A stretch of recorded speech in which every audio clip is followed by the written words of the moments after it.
Hello, I'm Isaac Hayes III, founder and CEO of Fanbase.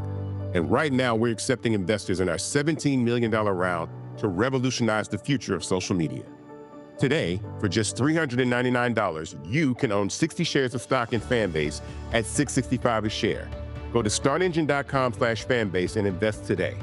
While the big platforms have grown too massive and disconnected from their users, Fanbase is building a platform where creators and users truly come first. We've already raised $8.6 million from everyday investors who believe in this vision, and now you can join them. This is your chance to invest in a social media tech company with over 1 million users that is disrupting media by allowing anyone to reach all of their following and monetize their content from day one. The market is changing, big platforms are failing to serve their users, and Fanbase is stepping up to fill the gap. Don't wait until it's too late. Invest now. Invest for yourself and your future. Go to startengine.com/fanbase and own the future of social media.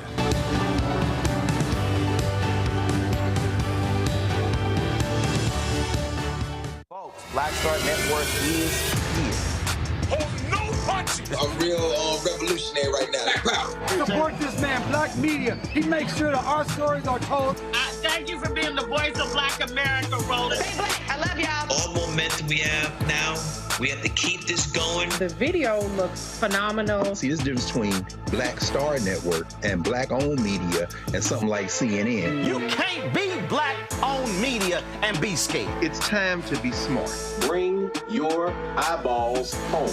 You dig?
Folks, today is Tuesday, April 15th, 2025. Coming up on Roland Martin Unfiltered, streaming live on the Black Star Network, President Joe Biden gives his first major speech since leaving office defending Social Security. It will go live to Chicago. Democratic lawmakers, they continue to fight MAGA regarding the dismantling of Social Security. Black farmers have always been excluded from federal funding grants, well, not always, but pretty much ignored. Now that MAGA is running the government, black farmers are struggling even more since the USDA cut DEI programs. We'll talk with the president of the National Black Farmers Association. Also, the CEO for the Center for Rural Enterprise and Environmental Justice joins us to talk about the DOJ terminating the agreement to fix a decades-old water and sewage crisis in Alabama's Black Belt. Also, 3 black men were detained for stealing a car, but they rented the car. It's a wild story you don't want to miss. Plus, LPGA great Renee Powell talks about the Clearview Legacy Foundation. Plus, today is the ultimate DEI day. It's Jackie Robinson Day, when the white races finally allowed a black player in baseball, or white baseball. It's time to bring the funk on Roland Martin Unfiltered on the Black Star Network. Let's go. He's got it. Whatever the miss, he's on it. Whatever it is, he's got the scoop, the fact, the find. And when it breaks, he's right on time, and it's rolling. Best believe he's knowing. Putting it down from sports to news to politics. With entertainment just for kicks, he's rolling. It's on go, roll, roll, y'all. It's Roland Martin, rolling with Roland now. He's funky, he's fresh, he's real, the best, you know he's Roland Martin now.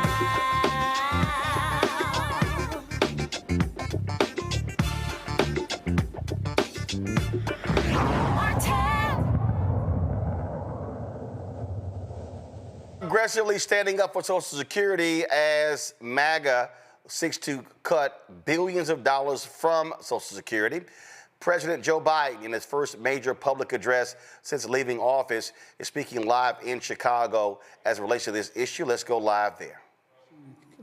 Hardly any black people in Scranton at the time, I was only going in 4th grade. And I remember seeing the kids going by at the time called colored kids on a bus going by. They never turned right to go to Claymont High School. I wondered why. Asked my mom, why? So in Delaware, they're not allowed to go to school, in public school, with white kids, honey. That sparked my sense of outrage as a kid, just like it does, and these young kids right here can tell you things affect them when they learn about something that's really just unfair and unjust. You know, my dad was an honorable man. And my dad used to have an expression. He said, Joey, your job's about a lot more than a paycheck. It's about your dignity. It's about respect. It's about being able to look your kid in the eye and say, honey, it's going to be okay, and mean it. Well, that's what you're all about. That's what the legislation's about. It's about dignity. Simple dignity. Everyone deserves to be treated with dignity, regardless of their standing, regardless of economic situation, regardless of who they are. Making sure that more than 60 million Americans who are living with disabilities are treated with dignity is who we are as Americans. That's what it's about. I mean it. Dignity at work, at school, in their communities, in every corner of American life. Laws like the ADA need advocates like you. You're the ones that keep it going, God love you. You fight like hell every single day to make sure the law is respected and your clients' rights are protected. So from the bottom of my heart, I mean this. I give you my word as a Biden. From the bottom of my heart, I say thank you. Thank you for what you're doing. Thank you for your commitment to the dignity of all Americans, because that's what ultimately this is about. Folks, today I want to talk to you about an issue that's front and center right now for millions of Americans, Social Security. You know, some of you may know the Democrats have declared today the Save Social Security National Action Day, National Day of Action, I should say. We know just how much Social Security matters to people's lives. Everyone in this room fights for people with disabilities who rely on Social Security to survive, to survive. Not just the physical side, it's the mental side. It's the mental side. You make sure folks get the benefits they earn after a lifetime of hard work. The work they do is more than just a profession, what you do. It's a calling. It's not just a profession. And Social Security is more than a government program. It's a sacred promise we made as a sacred promise. 73 million Americans receive Social Security. From their first paycheck through their entire life, they pay into Social Security. And in return, they count on Social Security to be for them when they're going to need it. Folks, must never, ever betray that trust or turn our backs on that obligation. That's why during my presidency, we protected Social Security and made it stronger. Martin, the governor, can tell you. We came into office, Social Security Administration had its lowest staffing, she referenced it, lowest staffing levels in 50 years. And demand was going through the roof because of my generation and the baby boom generation, reaching the retirement age. So the demands on Social Security increased significantly. Our administration secured nearly $2 billion to reduce the backlogs and improve customer service. We slashed wait times for folks in need who are calling the 1-800 number. We got it down to under 13 minutes. It used to be 3 times that long when we took office. We made it easier for people to get help with their claims online. We reduced how long it takes to review a case. We fixed the appeal system to make it uniform in all 50 states, which made a difference. And we strengthened the anti-fraud measures to protect people's identities and to make sure benefits are going to people who actually they belong to. By the way, those 300-year-old folk getting that Social Security, I want to meet them because I like to figure out how they live out. Hell of a thing, man. I'm looking for longevity because it's hell when you turn 40 years old. But as a result, by the time we left office, we had improved every single line of customer service, from applying for disability to filing an appeal to reporting fraud. It all became more efficient and more effective. And I'll bet it made your jobs easier, too, in the process. Now, these achievements may not sound so glamorous to most people, but you know, they're absolutely essential. In my view, one of the most important jobs of any elected official is to make sure the government works for the people, works for all people. It's understandable. They can understand what it is. And then we keep our promises to the people, to all the people. That's exactly what we did, thanks to all of you. I also signed into law the Social Security Fairness Act. That act eliminated 2 unfair rules so public employees wouldn't get shortchanged. The government pension offset and the windfall elimination provision can never come in ever again.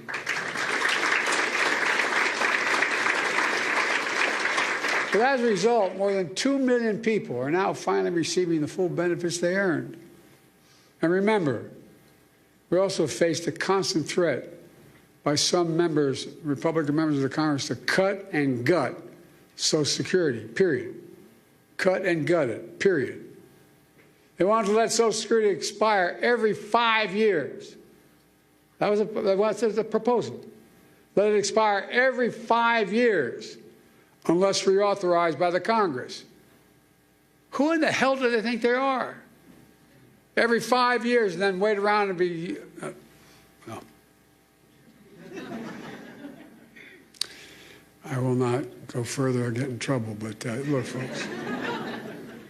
Can you imagine the chaos it would have charged?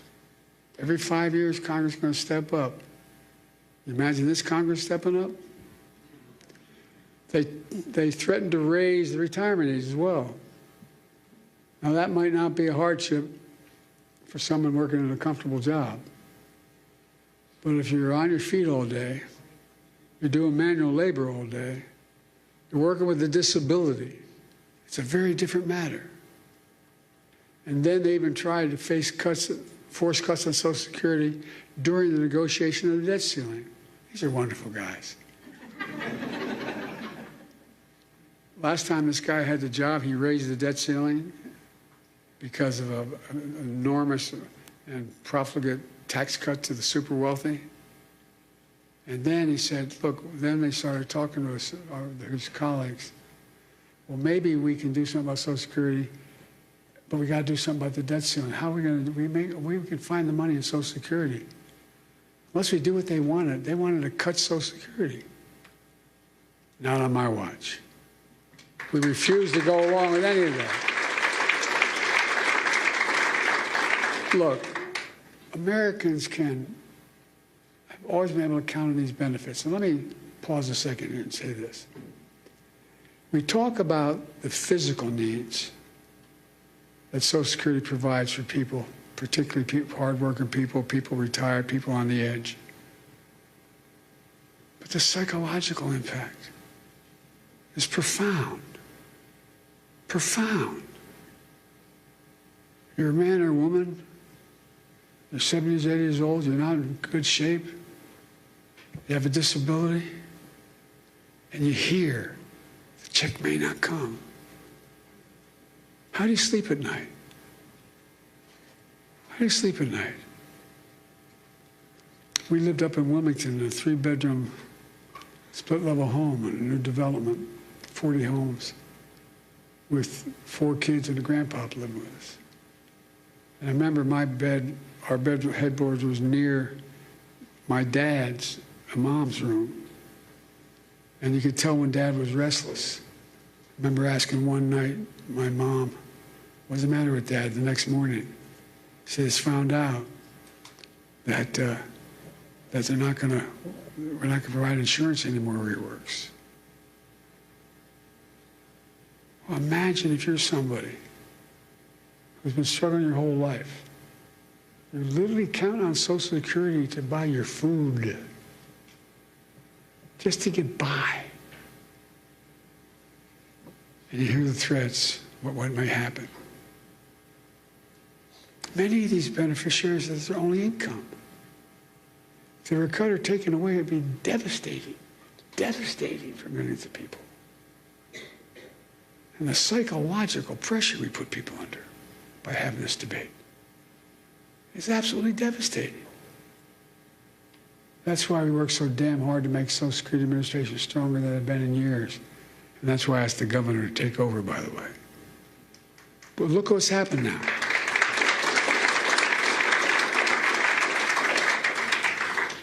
Fewer than 100 days, this new administration has made done so much damage and so much destruction. It's kind of breathtaking it could happen that soon. They've taken a hatchet to the Social Security Administration, pushing an additional 7,000 employees, 7,000 out the door in that time, including the most seasoned career officials. Now they're getting ready to push thousands more out the door. Already we can see the effects. For example, Thousands of people use the Social Security website every single day to check on their benefits and submit their claims. But now, the technology division of Social Security Administration has been cut in half. And so the website's crashing. People can't sign on to their accounts.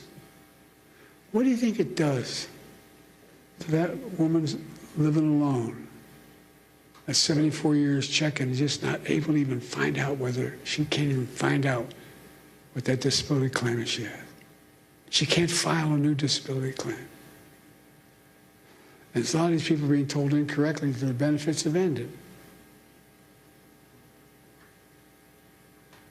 Folks, imagine the panic that causes if you're a retiree living alone with only Social Security to depend upon. So now people are overwhelming the phone lines. They're showing up at the local Social Security office, tearful and frantic, and told, "Do you have an appointment?" In that tone, by the way. I can give you a personal example if I'm not going to, though.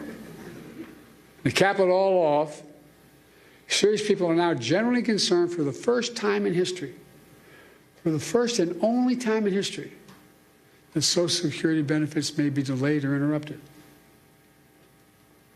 Folks, let's put this in perspective. In the 90 years since Franklin Roosevelt created the Social Security system, people have always gotten their Social Security checks. They've gotten them during wartime, during recessions, during a pandemic. No matter what, they got them. But now, for the first time ever, that might change. It would be a calamity for millions of families, millions of people. The current Secretary of Commerce doesn't seem to get it. Or based on his comments, he doesn't seem to even care. Many of you saw what he said the other day. And by the way, he's a billionaire. God love him, as my mother would say. Paying 8.5% in taxes. Anyway, billionaires don't know what he's paying. But when he talked about the possibility of the Social Security checks not going out this month, he shrugged it off. Here's what he said. He said his 94-year-old mother-in-law wouldn't complain, wouldn't bother her. She's probably a lovely woman. No kidding. Her son-in-law is a billionaire. What about that 94-year-old mother living all by herself? Doesn't have a billionaire in the family. Or all the retirees who depend on that monthly check to feed themselves. All those people with disabilities have no other source. What about all those people? That's who you fight for. So they should desperately need you. And folks, it's not just the Secretary of Commerce. We heard how others, empowered and emboldened by this administration, talk about Social Security. One of them called it a Ponzi scheme. A Ponzi scheme? What the hell are they talking about? People earn these benefits. They paid into that benefit. They rely on that benefit. And no one should take it away. You know, Franklin Roosevelt had a different view. He was president coming out of the Great Depression. He and all his colleagues saw great suffering, so much poverty. He also took steps to raise standard of living for ordinary Americans, including creating Social Security. He himself was from a very wealthy family. He didn't need Social Security, but understood how much it would mean to millions of Americans. He knew it would make America stronger in the process, and it has. It makes our economy stronger. It makes the community stronger. It makes families stronger. It gives peace of mind. That's why the vast majority of Americans, including many wealthy Americans, still support, thank God, Social Security. Very wealthy billionaires still support Social Security. They may not rely on themselves, but they know Social Security deserves to be protected for the good of the nation as a whole. You got to ask yourself,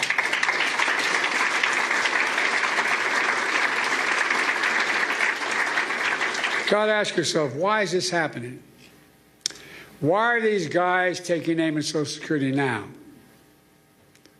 Well, they're following that old line from tech startups. The quote is, move fast, break things. Well, they're certainly breaking things. They're shooting first and aiming later. And as a result, the result is a lot of needless pain and sleepless nights. My friend Governor O'Malley knows what they're really up to. He says, and I love his quote, they want to wreck it so they can rob it. They want to wreck it so they can rob it. And why do they want to rob it? In order to deliver huge tax cuts to billionaires and big corporations and keep it going. They want to make permanent the 2017 tax cuts, which overwhelmingly benefited the wealthiest Americans and the biggest corporations. That's going to cost $5 trillion. Where are they going to get $5 trillion to pay for it? Other than continue to run the deficit up. Well, what do they always do? By running up the national debt, number one, and then by taking the money from someplace else. What are the two big pots of money out there in raw numbers? Social Security and Medicaid. Well, from other programs that people rely on and have paid into. Republicans, or these guys, are willing to hurt the middle class and the working class in order to deliver significant greater wealth to the already very wealthy. Who in the hell do they think they are? I really think, I mean, just basic decency. Who do they think they are? I think anybody should go out. They can make $1 billion a year. They can, fine. Pay your fair share. You know what the average? We have 1,000 billionaires in America. You know the average federal tax they pay? 8.2%. Anybody want to trade that number? What you're paying?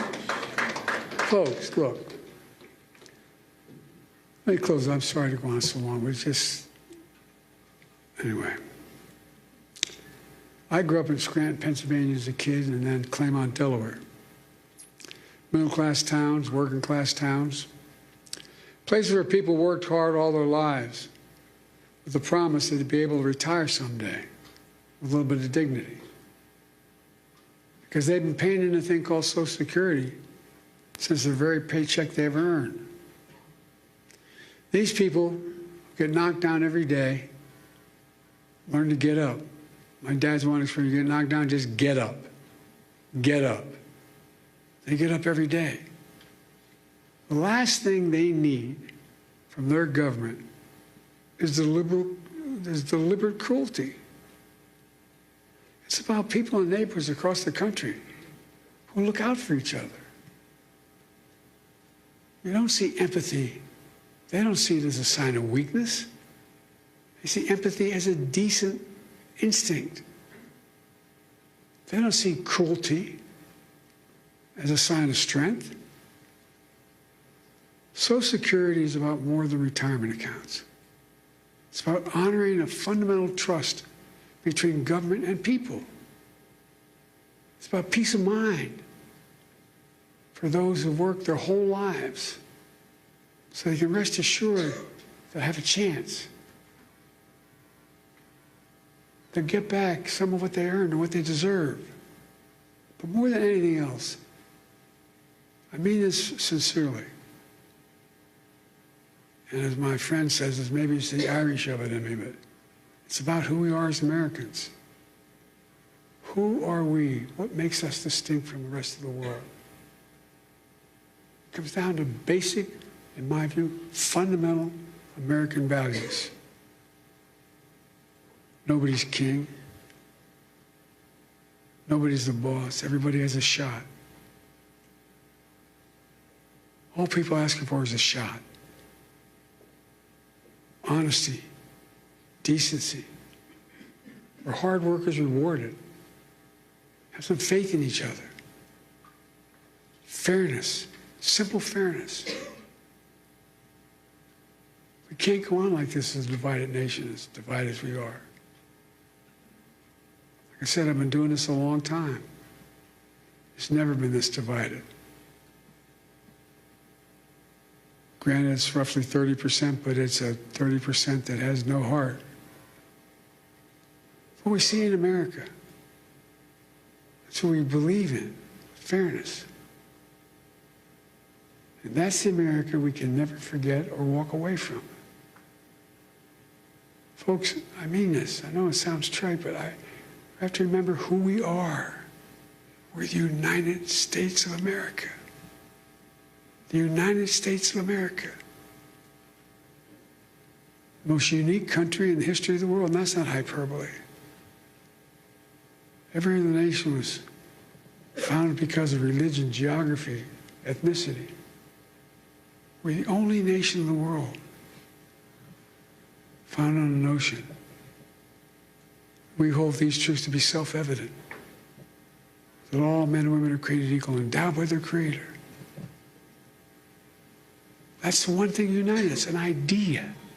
Every other nation was because of a purpose. It's an idea. And how can we fulfill the outcome, the meaning of that idea? We walk away from just basic fundamental decency. Folks, sorry to go on so long, but I feel deeply about this. You know, you've heard me say it before and I'll say it again. There's nothing beyond the capacity of America to do when we do it together. Let's do it together. God bless you all, and may God protect our troops. Thank you, thank you for what you do, and thank you for this wonderful award. Thank you, thank you. That was President Joe Biden speaking live in Chicago. This issue is, again, all across the country. Democrats are making it clear that they have to speak loudly against it. You see a number of members of Congress posting videos on social media talking about Republicans, their attacks on Social Security. Here is Democratic House Leader Hakeem Jeffries. All across America, House Democrats and Senate Democrats are holding a Save Social Security Day of Action. Why? Social Security here in New York City and across the country faces an unprecedented assault, the likes of which have not been seen since 2005, when former President George W. Bush tried to privatize it. Donald Trump, Elon Musk, and House Republicans think that Social Security is a Ponzi scheme. Social Security is not a Ponzi scheme. It is an earned benefit. Hard-working New Yorkers pay into Social Security and have done so throughout their entire working life. They've earned their Social Security benefits, worked hard for their Social Security benefits, and deserve their Social Security benefits. It is unacceptable, unconscionable, and un-American that Donald Trump, Elon Musk, and House Republicans are dismantling and closing Social Security offices, jacking up wait times, and preventing hardworking Americans from securing their benefits. By panel, Joe Richardson, civil rights attorney out of Los Angeles, Dr. Larry J. Walker, assistant professor, who joins us out of Orlando, Florida, Dr. Mustafa Santiago, first of all, with the University of Central Florida, Dr. Mustafa Santiago Ali, former senior advisor for environmental justice at the EBA out of D.C. as well. Larry, I want to start with you. The thing here is, look, this is going to have devastating impact on lots of people. I saw Chris Sununu, former New Hampshire governor, go, "Oh, hey, what the heck? Retirement age, but we should raise it to 67, raise it to 70 as well." And he says, people shouldn't be retiring at 62. Says the guy who gets an annual pension when he turns 55 because he was governor. Yeah. So the idea here is, I want to be able to thrive. We talked about Sununu, while other people, family members, aunts, uncles, grandparents, etc., struggle. Roland, this essentially what's happening here is dismantling the social safety net in America, which will lead eventually to some depression and probably, a recession and a depression. The other point is about Social Security is people watching this understand those individuals that are retired have already paid into the system. So it's like someone giving you, you get a check for your job, and then someone coming back, we're going to have to take that check back. That's essentially what's happening here. These people who are retired have already paid into the system. And for 90 years, Roland, this year, Social Security has been an integral part in terms of making sure individuals, hardworking Americans, like I said, who have paid into the system, who have retired, who deserve to live, peacefully, don't have a rug pulled from under them. This will have a devastating impact. And I know particularly we talk about the Black community in terms of, a lot of communities are under-resourced and a lot of folks have worked all their lives and depend on Social Security to survive. But a lot of these Republicans and these white, represent these white districts, the members of their community are going to see some serious heartache. And they voted for this just a couple of months ago. So, and the Republicans have made it very clear, they've got to cut like at least $1.5 trillion from the budget. Social Security, Medicare, Medicaid, SNAP, all these programs that play a vital role in making sure Americans can eat, can live their lives. Once again, if you dismantle or remove these programs, we will see tremendous stress on the U.S. economy, and people will struggle. And I say to a lot of these white folks who voted for Trump, y'all about to learn real quick what happens when they want to whack Social Security to give rich folks tax breaks. Joe? Yeah, I mean, at the end of the day, Social Security is the social safety net, right? That is having to do fundamentally with this country fulfilling its commitments. You pay into the system during your working life, then you get money from that system, which you put in. It is actually an earned benefit, right? It's not something that you didn't earn. It's not something that you didn't do something tangible or tangibly in order to receive.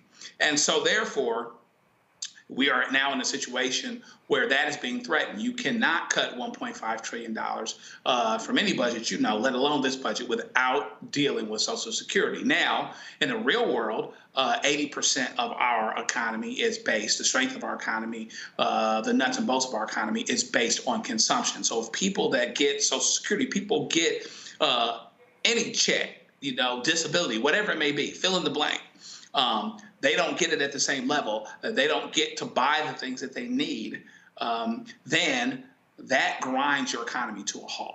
So even those that are at the top, they're not thinking of it that way. But Social Security, a damage to Social Security is going to wreck all boats, just like they argue that doing something at the top floats all boats, which it doesn't. For sure, even though, in the short term, they'll feel a little bit better because they've cut taxes. At the end of the day, this is going to grind a whole lot of things to a halt. And I imagine that even those that were too clueless and too disillusioned, or delusional is my word, to see what was going on and voted for Trump anyway, would then at that point come to a point of inflection and revelation. Mustafa. 73 million Americans right now are counting on basic decency. 73 million Americans are also counting on America's promise to the working class, those people who've got up every day and done what they needed to do. And now America, once again, is breaking the promise. Now, people often don't realize when we're talking about Social Security, we're talking about the average benefit of about $1,980 a month. That breaks down to a little less than $500 a week. So I would just ask the folks who are watching, could you survive on $500 a week. Knowing how inflation has happened, we've seen the prices of food, we've seen all these things that continue to go up, and then these individuals have, the gall to actually try and take away these basic ability for folks to hit their basic needs.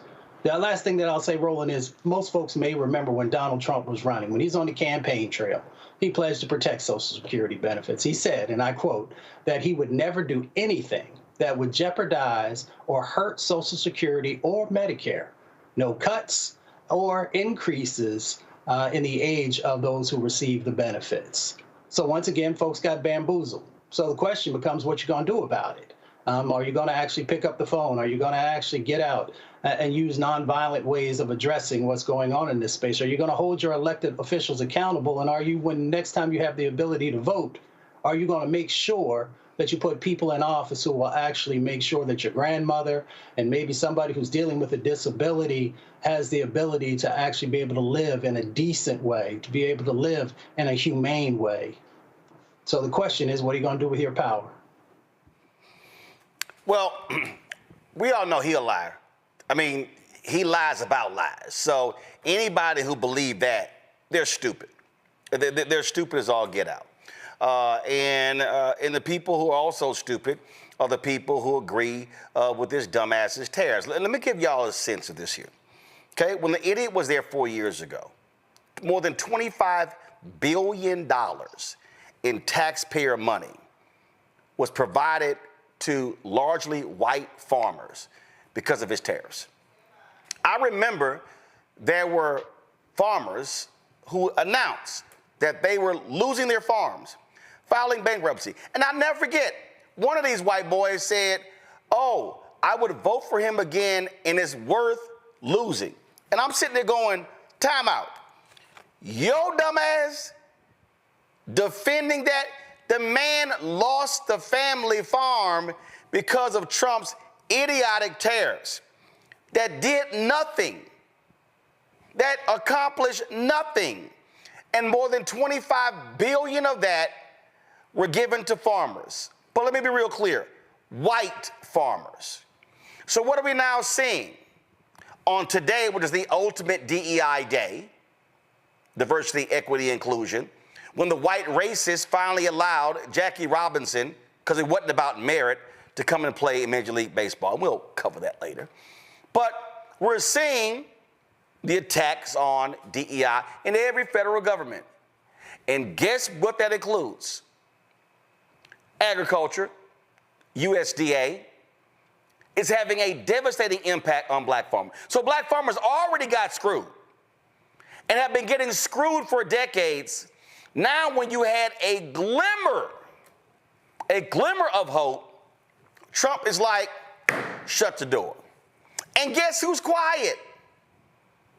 All of these black MAGA people. You hear nothing from Senator Tim Scott. It's black farmers in South Carolina. You don't hear jack from Congressman Byron Donalds. Nothing from Utah Congressman Burgess Owens. You don't hear jack from Texas Republican Congressman Wesley Hunt. Black farmers down in Texas. There's some black farmers in Florida. Nope. No, we know ain't no black farmers in Utah. So you don't hear nothing. Not a peep. And how about all these other little MAGA minions? What's that little girl down in Atlanta, Michaela, whatever the hell her name is? Ain't heard nothing. Ain't heard nothing. What about that little other fool, Harris? They love, what about all them fools?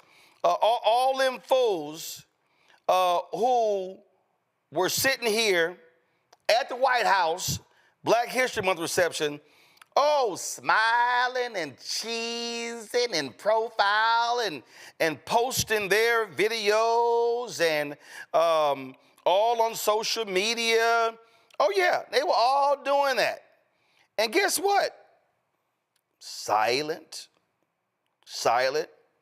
How about Sharice Lane? Here's a black woman who's a Florida A&M graduate. Florida Agricultural and Mechanical University. She one of them folk. When they cut $16 million from Florida A&M's pharmacy school. Ain't heard a peep. I told y'all. We saw what happened down there when Trump declared it was illegal DNA. It was illegal DNA. DEI, illegal DEI. So they canceled the deal in Alabama. We're going to talk about it a little bit later. What have I constantly said? These people do not like black people. And these same black conservatives, these black MAGA people, none of them are standing up for black people. None of them. John Boyd is the president of the National Black Farmers Association. John, we made it clear. Yes. Trump didn't give a damn about black farmers last time, no, and he don't give a damn about black farmers now. That's correct. And Roland, you laid it all out there loud and clear. One thing that I want to highlight before we get into this tariff thing is the president put an executive order out there allowing white South African farmers to provide them with a fast pathway to citizenship in the United States, and they're going to give them land out of federal inventory from the United States Department of Agriculture and grazing land from the Department of Interior and provide them a homestead. Things they never did in this country for black people, and I've been trying to get our land. Roland, you've been covering this thing, man, for 15 years, man. We've been talking about this land and inventory. They want to give it to South African white farmers that Trump says face discrimination in South Africa. But all these 40 years I've been trying to get it right here in the United States. It's always a reason why we can't get our land out of federal inventory. That should be on blast on everybody's social media line, because land, Roland, is everything, is absolutely everything. And that's why I've been after it for all of these years. And this president came in and closed up civil rights on the first day at the United States Department of Agriculture. It took an act of Congress for me to get the Civil Rights Office reopened under the Reagan administration. An act of Congress had to reopen it and fund it with money with the support of President Bill Clinton. We had to do all of this through Congress. And this president comes in one day and wipes away 40 years of work at the United States Department of Agriculture. It's crazy, and he's circumventing Congress. This man's acting like a dictator, in my standpoint. He's going around the courts. He's not abiding by the court decisions that's out here. It's rampant, and we have to rise up and speak out against it. And, Roland, thank God for this platform, man. And I roll through my social media just about every night, and I see you on the front lines with the consistent message of fighting back, man, and pushing back, and we have to do more of it. I mean, what are you hearing from these black MAGA people? Are they responding to emails, phone calls? Where they at? I'm glad you raised that. And we're a national organization. We got 51,000 members who've been around since the 80s, and we have some of those people. Roland, you hear from some of these crazy people. And they want to argue you about Trump, and now the debate is bare minimum now. But I had a lot of pushback when I came out nationally for VP Harris, from people and the organization itself that didn't want us to do that. Some of these very same type of individuals that you are describing here. We got to do better at understanding. Yes, I agree we didn't get everything that we needed from the Democratic Party, but anybody who's confused about the difference between the Democratic Party, Joe Biden, and this president in office right now, something's wrong with you. And here's the other thing that is very alarming. They changed our name, Roland. DEI, minority farmers, socially disadvantaged farmers, farmers of color. They were spitting on me at USDA because I was black. They wouldn't allow me to see the loan officer but one day of a week because I was black. I was coming in the back door, yes, in the 80s and 90s because I was black. They got to stop changing our definition.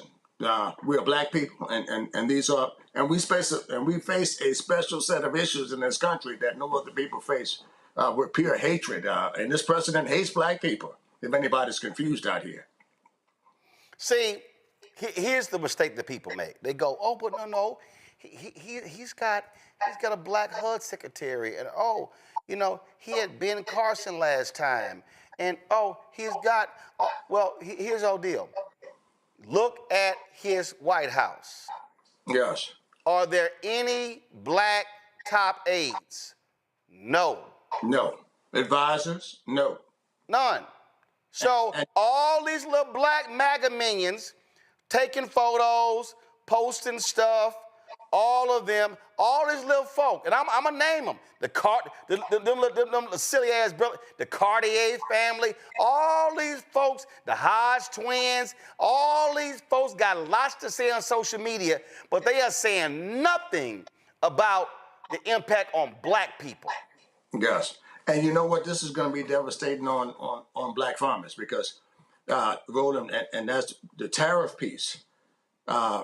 A lot of our people don't understand the commodities that I've been raising for 42 years. Corn, wheat, and soybeans are controlled by the market.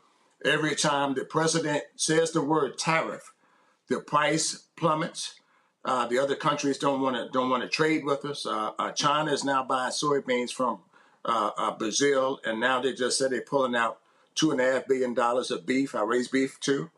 All these things are going to affect us. But when the money's rolled out, and you laid it out in your commentary, they said, oh, we're going to roll this money out through the Department of Agriculture. The same Department of Agriculture that was calling me a nigger, the same Department of Agriculture that was tearing my application up, throwing it in the trash can, is going to be the same Department of Agriculture that makes sure black farmers get money. It's not going to happen. And that's why I support, we got to, get the prices up. We got to get rid of this president. I mean, I hate to start talking about that. We got to put a candidate out there. They got the galls and balls enough to stand up to him and also say, I'm going to come into office the first day and do away with every one of those executive orders that he put out there. We're going to do away with it. We need a person like that who's standing up and fighting right now and saying and talking and saying those things right now. That's the first thing we got to do. And then black people, we got to voice up and come together. If we can't come together under Donald Trump, we're never going to come together in this country based on this way this man has treated black people. Every week he's saying something directly, do away with Black History Month, do away with anything that has anything to do with color and blackness in this country. He came in, and his architect, Roland, we don't want to leave his name out. His name is Stephen Miller. And we had a conversation on your show years ago when he started suing me in federal court, blocking the $5 billion to black farmers. The person who orchestrated the language and who's crafting the language for this president and these executive orders, his name is Stephen Miller. And some sort of way he needs to be dealt with as well. Again, I just want folk to know, these are the people who run around. These are the people who run around. Black folks need to be supporting Trump. They sitting here touting all the wonderful, great stuff he's doing. But again, on things that are specific, they are silent. They are saying nothing. Yes, and you're exactly right. And you could look at the brother from South Carolina, we ain't heard a word from him. Nope. And we got thousands of black farmers in his state, that need help and assistance. Right now, black farmers don't have farm operating loans in place, and it's planting season. And we need for our people to come together and help support these brothers. We should have our corn planters in the field right now, Roland. They have they're closing up local offices, and they have done away with anything that had to do with color at USDA and NRCS, Farm Service Agency, Rural Development, the agencies that's supposed to be extending credit out here. They went away and done away with civil rights directors in those agencies. Anybody that was doing anything around color, they're already gone. So I want to be very, very clear. Those positions have been terminated, and they fired them, and they fired these people. That's what this president is doing to black people in this country, and we're too silent about it, in my opinion. Questions from the panel. Mustafa, you first. Yeah. Well, John, it's good to see you again. I remember the time we met. Hey, brother, how you doing? Thank you for what you do. Yes, sir. I'm blessed. I remember our signing at EPA years ago. Yes. You know, we got 48 million black folks in our country. And if you had the ability, and this is one of the platforms, to be able to speak to them, what would you ask them to do in this moment to address the issues that are happening to our black farmers across the country? Go out and support us, blackfarmers.org. That's the first thing you got to do. You don't have to be a farmer to support this cause. I want to be very, very clear here. That's the biggest thing you can do to come out and support black farmers right now. Make your contribution is the second thing that you can do. And stay in contact and spread the information. This particular segment needs to be on everybody's timeline tonight. Share this show right now on all of your social media, Instagram, Facebook, whatever suits your fancy. Post this segment out there tonight so people can get the facts about what's going on in America. Larry? Yeah, thank you for your time and everything you do for black farmers. It's critically important. Can you talk a little bit about, there's a long history of black farming in the United States. A lot of folks don't know about, our history in agriculture. Can you talk about what the future could look like? You talked about some of the challenges, particularly the tariffs. Could you, and I know it's having a major impact on farmers in general. And we talked about the challenges that black farmers encounter. What could the future of black farming look like with tariffs, particularly with the tariffs, in this fight with China, et cetera? What could black farming look like over the next 5 to 10 years? Well, it's going to be the loss of farms for us. That's the first thing. That these tariffs are going to put us out of business with no oversight and no regulation from the courts or from the United States Department of Agriculture. And I'm telling our people in the back of this a little bit panel, buy some land. Buy some land. Guess what? White farmers are going to be losing some of these farms too. It won't be just black farmers. Some of these mid-scale farmers are going to be losing their farm. Buy some land. If you can afford a ragged-ass Cadillac and Mercedes-Benz, you can afford 5 acres in the country. Yes, I said it. Yes, stop buying them cars, stop buying them designer clothes, and buy 5 acres in the country. That's the first thing we can do as black people. Don't leave that money in the bank right now. Buy some land when it's going to become available. And you heard it from me first. There's going to be a lot of land for sale in America, and we can't let Bill Gates and China and the rest of the people buy it. That's the first thing. We have a rich history of farming. I bet everybody on that panel came from somebody's farm and somebody from one of these southern states here in the country, and we have a farmer in our family. Tell the rich story of history of what our forefathers did. We own 20 million acres of land at the turn of the century. We're down to 3 million acres of land. Roughly hovering around 50,000 black farmers, full-time farmers that make a living. I'm proud to be one of those black farmers that farm full-time, and a host of other part-time farmers, and we raise everything. We own, and guess what, people? We're the best. I said it on your show, Roland. We're the best farmers ever in this country because we survive with no loans. We survive with discrimination. We survive with ag companies not supporting us, and we're still here by the grace of God. And guess what? We're going to survive that. You want to know why? We survived slavery. We survived Jim Crow. We survived sharecropping. All the things that they thought would put us out and put us down, we're still here. We're still here by the grace of God.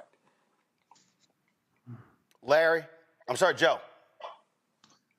Thank you so much, sir, for what you're doing to build on what it was that you were saying. My grandmother, Lucy Perdue, was born in Sparta, Georgia, grew up in Macon, Georgia. On my mother's side of the family, everybody's from Mississippi and Alabama through Salina, Tennessee.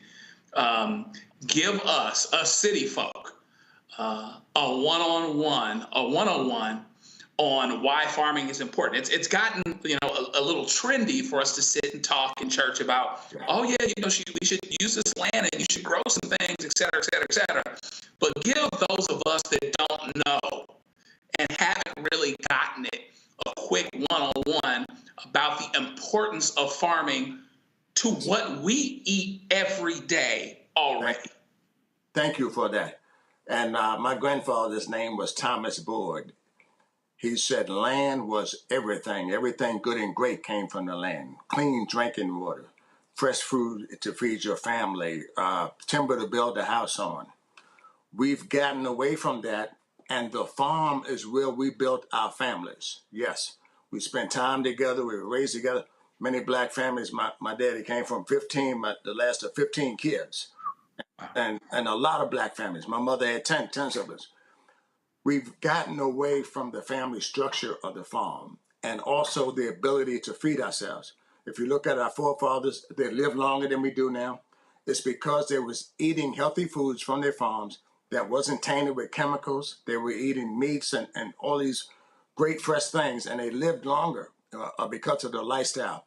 We've gotten away from the lifestyle, and to answer that question more directly, we take for granted that we have food for abundance in this country. That's what we're taking for granted. So when you look at our farmers and why it's important, we're going to sit down, we're going to eat dinner tonight. Some of us going to eat too much like I do. And we take for granted that food was grown from someone's farm in this country. So we need to go back and redevelop our connection with food, healthy foods, and the family structure that came from our forefathers. They taught us at home how to live and how to survive on these farms. And we've gotten away from that. And I want to tell the young people that's the way to survival. Land ownership is the way to freedom. If you want to be free in this country, you need to own some land so that they can't take that from you. All right then. With John Lick, keep up the fight. Roland, hey man, we love you. I appreciate it. We love you. We support you, and we appreciate the fight that you put out here every single day, man. Thank God for you. I appreciate it, and I have not forgotten your offer to come down to the farm to ride horseback. Come down here, man. I saw you out there with that cowboy hat on, Roland. Come on now. I want you on my farm wearing that cowboy hat. Oh, that ain't a problem. I got a few I can rock. Now how far are you from DC? About 3 hours from DC, Roland. Straight down 95 to 80. Okay. All right, then. We're going to make that happen. I appreciate it. Thanks a lot. Thanks a lot, brother. All right, folks. Got to go to a break. We come back. Lots more to talk about, including today being the ultimate DEI day. Today is a day called Jackie Robinson Day. And this is a day when the white folk allow one black man, merit, to play in their game. I got a lot to say about that, especially in this space where all we have nothing but attacks against DEI. I got lots to talk about. You're watching Roland Martin Unfiltered on the Black Star Network. Support the work that we do. Join our Bring the Funk fan club. Of course, if you want to contribute to us via Cash App, use the Stripe QR code. It's right here. If you're listening, go to blackstarnetwork.com to check it out. Also, folks, you want to send a check, please make the check out or the money order out to Roland Martin Unfiltered. Not Roland Martin, not Uncle Roro, not Black Star Network, not Unfiltered. Make it out to Roland Martin Unfiltered. Send that check to P.O. Box 57196, Washington, D.C., 20037-0196. PayPal's R Martin Unfiltered, Venmo RM Unfiltered, Zelle, Roland at RolandSMartin.com, Roland at RolandMartinUnfiltered.com. We'll be right back. Week on the other side of change. We're going to examine how foreign policy impacts domestic policy and how domestic policy impacts foreign policy. We are all intertwined, and we're going to have Hannah Reid help us break down that topic. We should not want our country to be the big bad wolf of the globe, because that puts us in a really vulnerable position safety-wise as well. Only on the other side of change on the Black Star Network. This week on A Balanced Life with Dr. Jackie here on Black Star Network, we are talking about all things, you got it, stress related. Yes, the big S, whether it's spiritual, physical, emotional, or sometimes it could be just in your head. Stress has a way of manifesting itself in our lives in such a way that it disrupts who we are and who we're in the process of becoming. Stress is just as bad as a lot of the physical ailments that we think of. That's all next on A Balanced Life on the Black Star Network. You want me to do something crazy, but I don't know what to do. I'd rather just sit here. I'm Chrisette Michelle, and you're watching Roland Martin, Unfiltered. I mean, could it be any other way? Really? It's Roland Martin.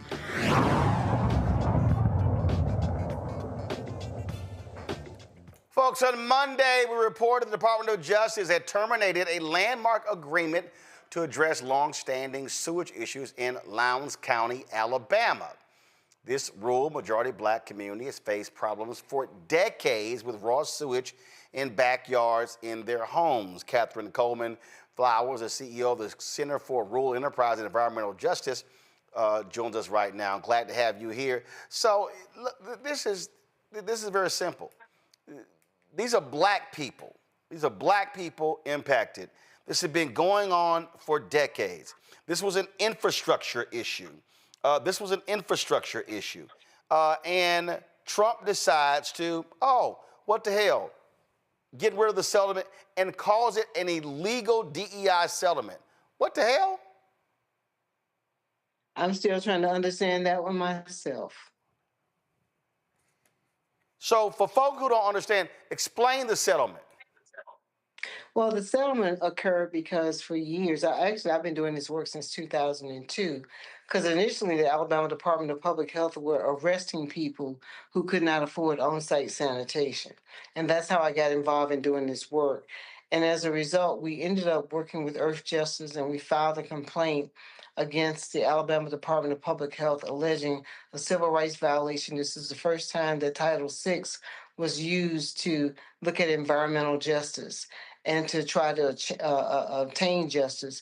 And as a result, the health department entered into an agreement with the Department of Justice and Health and Human Services where they would work to try to remedy the wastewater problem in Lowndes County by helping to put in place septic systems. And some of that was funded by the government, because the other question is, that we still don't know the answer, is how much of the money that's been allocated has been spent and how much of it will go to actually putting in place septic systems for families. Or are they taking that away too and calling it DEI? And again, for the people who don't understand the impact here, we're talking, so describe the problem. This raw sewage in the yards, front yards, backyards, in the house. How dire was this? I've seen it front yards, backyards, under homes, going out into the woods. I've seen it everywhere you can potentially see it.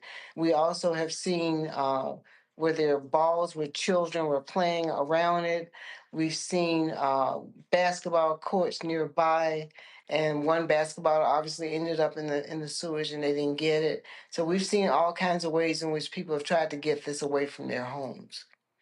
And this has been going on far too long. And what is significant about Lowndes County is that it's located between Selma and Montgomery, and at one point was called Bloody Lowndes, and it's very, very significant to our voting rights history as well. And again, for people who don't understand, this was called racism when it came to infrastructure. Yes, it is.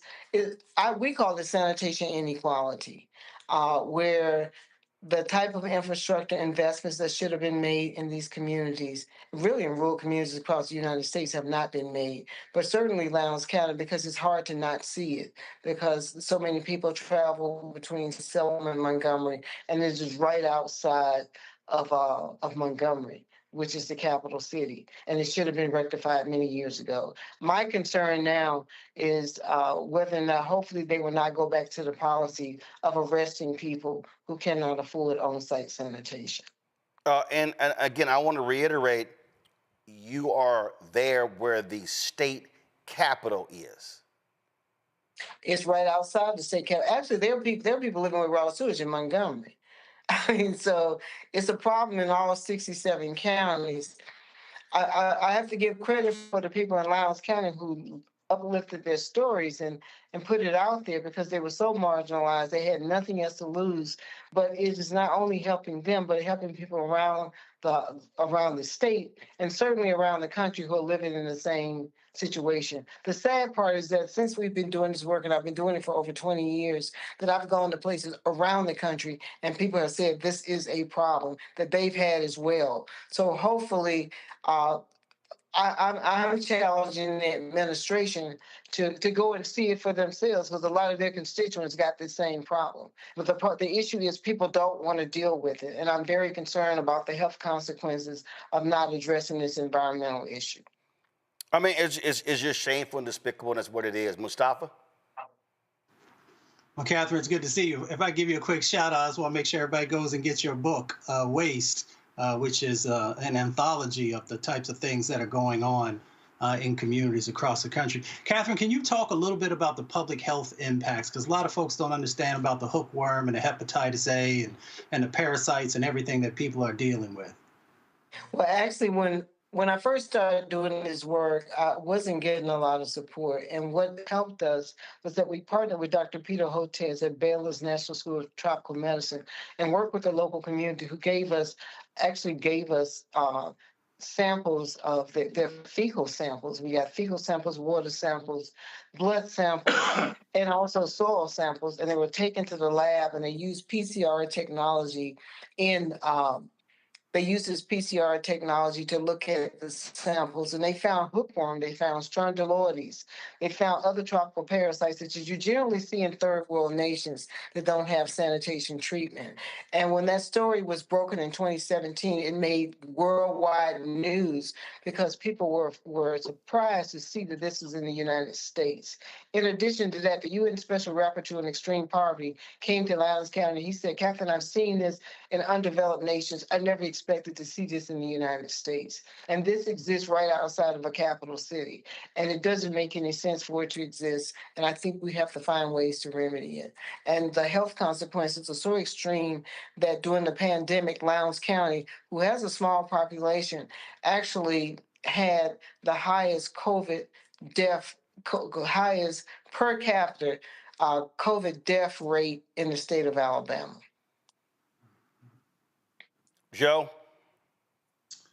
Thank you so much for the work that you're doing. I am wondering if, and you kind of alluded to it a bit, with the idea that there are plenty of white people that are just as poorly off as it pertains to these issues and in general in Alabama, that there would seem to be some potential for commonality there. Is there any potential at all for collaboration with all affected communities, rural and otherwise, to get on the same page and perhaps develop more strength in terms of getting progress on this issue and pressing forward?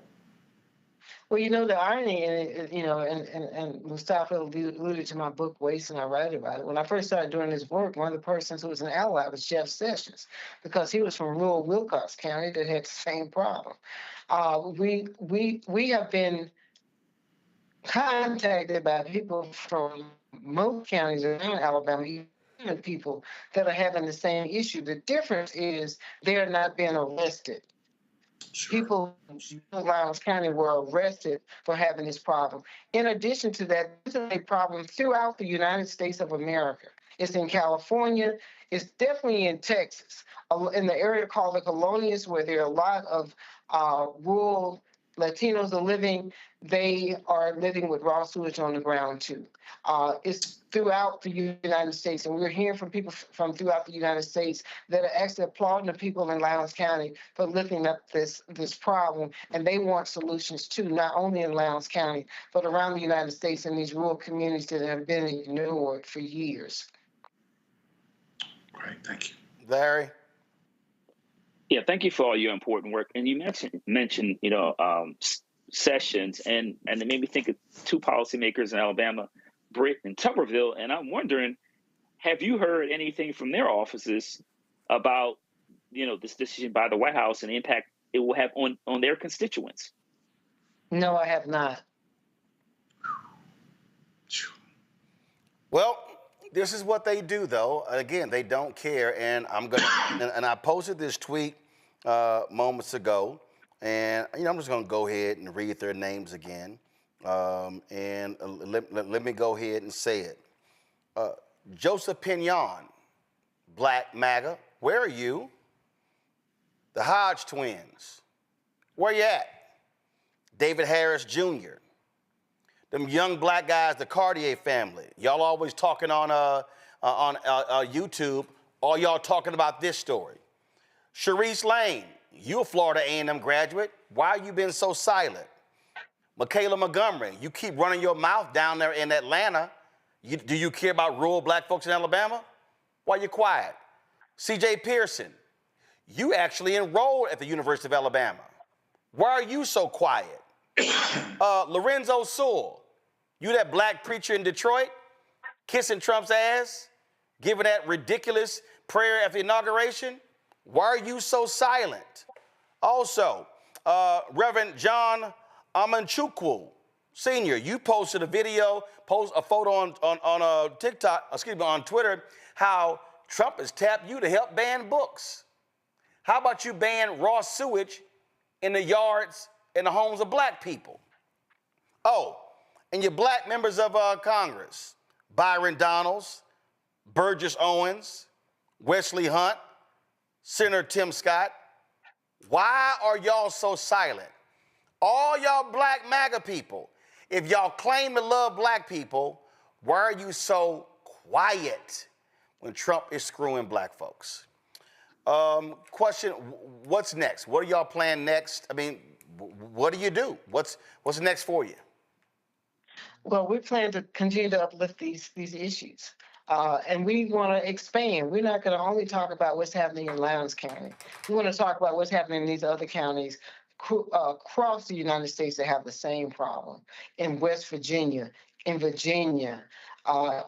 Georgia, and Margaret Taylor Greene's district, where I spoke, and people there were telling me about the sewage issues they were having there as well. I think we need to lift these issues up, and we need to make sure that people understand that how in the world can we seem to be a prosperous nation when we allow these third world activities to exist and we do nothing to help it, but we can send people into outer space to do things that are not significant. However, there's a way in which we can address this problem. We just have not made it a priority. I'd like to see this administration fix it. All right, Catherine Coleman Flowers, we appreciate it. Thanks a lot. Thank you. All right, folks, going to a break. We come back. Donald Trump, now he's trying to extort Harvard and other Ivy League schools, and Harvard and MIT basically say, you can kiss our entire ass. I'll explain when we come back. Roland Martin Unfiltered on the Black Star Network. On the next Get Wealthy with me, Deborah Owens, America's Wealth Coach, I'm sure you've heard that saying that the only thing guaranteed is death and taxes. The truth is that the wealthy get wealthier by understanding tax strategy. And that's exactly the conversation that we're going to have on the next Get Wealthy, where you're going to learn wealth hacks that help you turn your wages into wealth. Taxes is one of the largest expenses you ever have. You really got to know how to manage that thing and get that under control so that you can build wealth. That's right here on Get Wealthy, only on Black Star Network. What's up, y'all? I'm Will Packer. Everybody, it's your man, Fred Hammond. Hi, my name is Brescia Webb, and you're watching Roland Martin Unfiltered. Ow.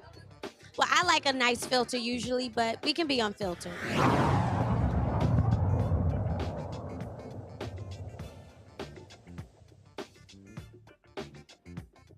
Well, Donald Trump is seeking retribution against more folks, this time Harvard University. They're claiming that they are targeting Harvard because they would not crack down on anti-Semitism on campus. That's bullshit. That's not what it's about. It's about controlling who gets hired as professors, what students get let in. And so he's using the threat of withholding federal funds in order to get them to back down. So as a result, he announced that they're going to withhold some $2 billion in federal aid. Well, Harvard was like, really? Really? That's what you think you're trying to do? And then now the fool is trying to say he's going to repeal their tax status. Let me know how that goes. Now remember, Colombia, they bowed to pressure. By agreeing to Trump's terms. Harvard said, nah, we ain't doing that. And they made it clear that no government, regardless of which party in power, should dictate what private universities can teach, whom they can admit and hire, and which areas of study and inquiry they can pursue. Well, MIT followed that up and said, yeah, we ain't buckling to you at all. See, this is the whole thing here that people got to understand, Larry. If you buckle to pressure, the thug is going to come back. This ain't no different if a mafioso comes to you and says, yo, you got to pay us a cut. They're going to up it and keep upping it and keep upping it and keep putting the squeeze on you. You respond to thugs like Donald Trump by saying, hell no, we're not bowing to you. About, Harvard, but let's talk about another Ivy League college, Columbia University. And they basically caved in, Roland. And what happened after that? They were like, okay, that's good, but we need 1, 2, 3, and 4. So listen, if you're reading book, understand how authoritarianism works. One of the institutions they go after is higher education. Obviously, Columbia and Harvard University have large endowments from Ivy League institutions. But the stark difference in how the leaders for both those institutions have responded. Columbia has since gotten rid of their president, but Harvard's leadership and their president have stood steadfast. But let's be clear, Roland, let's not give them too many pats on the back. They have one of the largest endowments of a post-secondary institution, certainly maybe not in the United States, but in the world. So they can survive this. But we need to also see the leader from other institutions that, particularly those leaders that have something more to lose, including their jobs, step forward and be able to say, if they get these letters and say, no, we're not going to compromise. And then we also need a lot of those law firms to do the same thing. But, Harvard did the right thing, but it's easy for them to do the right thing when they have a large endowment and alumni base they do. Well, but I don't care if they have a large endowment. I don't care if they have a large endowment and alumni base. Their response is the response that you need. It doesn't matter of them having an endowment. First of all, them having a large endowment, gives them that ability. But again, you have to have somebody who says, I'm going to punch back to give the next person courage. If everybody keeps capitulating, the dominoes just keep falling. Yeah, no, I agree with you 110%. And that's why I said when we talk about the president of Columbia University, did the exact opposite, right, and gave in. So what Harvard University has done is important. And hopefully it's the first of many steps of institutions saying that we won't compromise in terms of how we enroll students, the kind of training we do, the programs and classes we teach. And trust me, I know this from a firsthand experience that if you cave in, then they will continue to come for you on other issues. I mean, first of all, Joe, we see this with these law firms all buckling, all bowing their knee to Donald Trump. Major law firms scared to tell him, your executive order is illegal and we gonna take your ass to court. Yeah, it's nuts. Big law is just they cave in like a caveman. It's really nuts. And so we appreciate those that actually do take stands. And even though I think it is true that Harvard's got a little bit more ability to do it, and we can talk some other time about how I wish they had supported Sister Gay the way that they should have. That being said, they're doing the right thing now. This is about control. In an irony, several ironies here, Republicans, free markets, no control, states' rights, things like that. Now he wants all the control. This is really about control. The other thing is that there's an irony with, among other things, falsely claiming, as you said, it is bullcrap on a sesame seed bun, that this is about anti-Semitism. But it wasn't about anti-Semitism when Donald Trump was saying that the folks that were saying Jews will not replace us in Charlottesville were fine people. So they're super, super pragmatic. And the fact of the matter is, if these intellectuals, and this is also his firing shot against intellectuals. This is all part of his exacting revenge. And if they really want to, these cats can get together and outthink Donald Trump. He's just going to try to muscle you. He doesn't have any strategy. He doesn't understand that he could actually probably destroy the rest of the world and people not get it if he held on to Social Security. But he doesn't want all that. There's greed. He wants all of it. And so therefore, he tells you what he's going to do before he does it. And it's important and incumbent for people to take those stands and to be strategic and to fight back and to stay at it. And so in the final analysis, I'm glad that Harvard's doing what they're doing, and hopefully it creates courage for other folks to do the same. Mustafa? You let somebody punk you, they're going to keep punking you. It's the lesson that all of us have learned when we were on the playground. And the bully kept messing with folks, but they didn't mess with the person who said, you know what, my mama said I could pick up this brick and bust you in your head if you don't leave me alone. I'm not saying that we have to do violence, but I am saying that you can't let people continue to bully you. You know, it's interesting when you look at the move that he tried to make here. He said nothing says fighting elitism like punishing schools for not pledging allegiance to you. And that's exactly what he wants. He wants your power. He wants you to give it up so that he can continue to just put more of it together and continue to just move down the road without any folks pushing back against him. So, you know, I appreciate what Harvard's doing. I believe, and I think building upon what Joe said, we just need more folks to come together, both different types of schools and the individuals who went there, to be able to create this front against, you know, these injustices that keep happening. But, you know, folks are going to have to make a decision if you're going to give up your power or if you're going to stand your ground. All right, folks, let's talk about this story here that's pretty wild. 3 black men,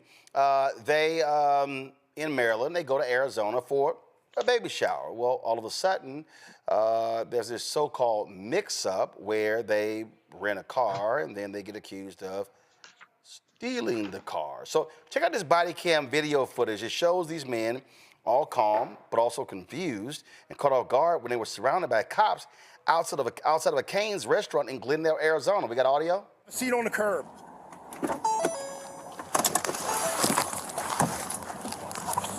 Hey, man, have a seat on the curb. Have a seat on the curb. Have a seat on the curb. Have a seat on the curb, please, sir.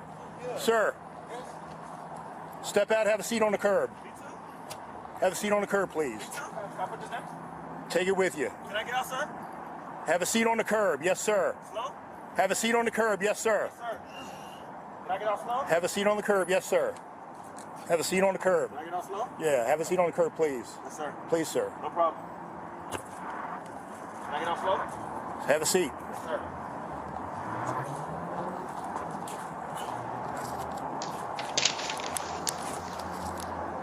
5 came addressing 3. Can you step them up, please? Hey, I'll explain it all to you guys in just a moment, okay? No problem, sir. All right. We're out of town. We're from Maryland. What's that? We're from Maryland, out of town. Oh, I'm from D.C. Oh, nice. Yeah. Go to my kid, man. Well, no problem. Okay. We'll explain it all and see you guys can get here. Hopefully you guys walk out of here, okay? Yes, sir. Anybody got any guns? No. No, okay. Go home tomorrow. I have a flight 6 in the morning. A flight? Yeah. Not a good time to fly. You flew out of DCA too? Yeah, DCA. Yeah. All right. Don't let them scare you. They're just coming for us just because I called. Oh, no problem, no problem. Okay. Whose car is this? All right, so y'all, this is a 15-minute long video. Now, they were driving a blue Dodge Charger, okay? They rented the car through the app Turo, which is a car-sharing app like Airbnb for vehicles. Joining me now is Jeffrey Gadu, Kwabena Asante, Daniel Ampofo, along with their attorney, Kevin Murray. So glad to have y'all here. So what happened? What caused y'all to get stopped? Did somebody call in? Did somebody see y'all make a wrong turn? How did y'all get stopped? We don't know. We were inside the Cane's restaurant. When we came out, as you can see in the video, we were getting into the car. Stop. I'm sorry. Y'all weren't driving? No, sir. Y'all were in a restaurant? Yes, sir. The car was parked. Car was parked. Yes, sir. So that means that they were just scanning license plates? Unfortunately. I couldn't tell you. from what they said is that we tripped a system, something in the system when we passed a traffic light or a camera, something like that, something to that effect. That's what they told us. Okay, they claim y'all tripped a system, and then all of a sudden, how long were y'all inside the Canes? Probably 10, 15 minutes max. Placed the order to go, got the food and left. So y'all walk out of Canes, and all of a sudden y'all look up, and it's just cops everywhere? Guns drawn immediately. Me and Jeffrey actually got into the car. We didn't see the cop. The driver, Quab, was the last one getting in the car because he had to put his food at the top of the car. And then we heard the cop kind of like yelling at him to sit on the curb. We, of course, were clueless. We didn't know what was going on. So you can see the confusion initially. So it was one cop at first. He had his gun drawn as soon as he got out the car, as you can see in the body cam footage. After he told Quab to sit on the curb, he told me to get out of the car. I was in the back passenger seat. I had my drink in my hand, and I asked him if I could put it down. He said no, so I had to take it with me. And then he told Jeff to get out the car last. And then he called for backup. You could hear him coming in the background. You heard him say that the backup is coming. At this time, he didn't tell us what was going on. We still don't know why we were being pulled over. So right now, y'all still don't know why you got pulled over? No, as you heard him say, he said he was going to let us know in a minute. A minute turned into maybe 5 to 7 minutes. We didn't know for a while why we were being pulled over. Yeah, Roland, these are all great questions you're asking, and that's what we're starting with to get to the bottom of the initial provocation of the officers and why these young men were pulled over, why they were handled the way they were handled. Okay, so first of all, I don't see it in, I don't see it in the script. What it says, you're visiting Arizona. Where did this take place in Arizona? Glendale, Arizona. Okay, Glendale, Arizona. Okay, got it. Correct. All right, so how long were y'all detained? Like 15 to 20 minutes. Yeah, I would say 20 minutes. Yeah, 15, 20 minutes for so sure. After 15, 20 minutes, then what happened? They just let y'all go? Yeah, once they detained us, read us our Miranda rights, put us in handcuffs, put us in the back of the police car, then they told us why they were treating us that way. Once they said that, my brother Quab, he had the reservations for Turo for the car, so he was able to show, he was still handcuffed, but he gave him his password. They unlocked his phone. That's when they saw the reservation and saw that we didn't steal the car. We legally rented it from Turo. And then they had a brief discussion with their other officers, and then they took the handcuffs off us eventually. So they confiscated the rental car, though. So, well, hold up. This is where I'm still. So they reported. So they claim that someone else reported the car stolen? Correct. They said it was a stolen car, and we were the ones in possession of the stolen car. They also said that we fit the description of suspects, which you still to this day haven't heard. Wait a minute, hold up. So you rented the car through Turo.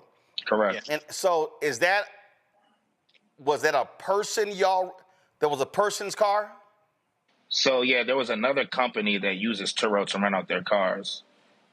And we rented it through that company, but of course, yeah, the umbrella company is Turo. So ultimately it was through Turo. So did y'all then call the company and say, yo, why is that they claim this car was reported stolen? What did the company say? Well, not at that moment because, of course, after a situation like that, you deal with the shock and the trauma. So our main goal after that situation was just to make it back to our Airbnb safe and sound because we've never been in a situation like that. Now, when did this take place? This was Saturday night, guys? Yeah, Saturday night, February 1st. February 1st. Okay, so it's been 2 months. What did the company say when y'all said, hey, the cops claim this car was reported stolen?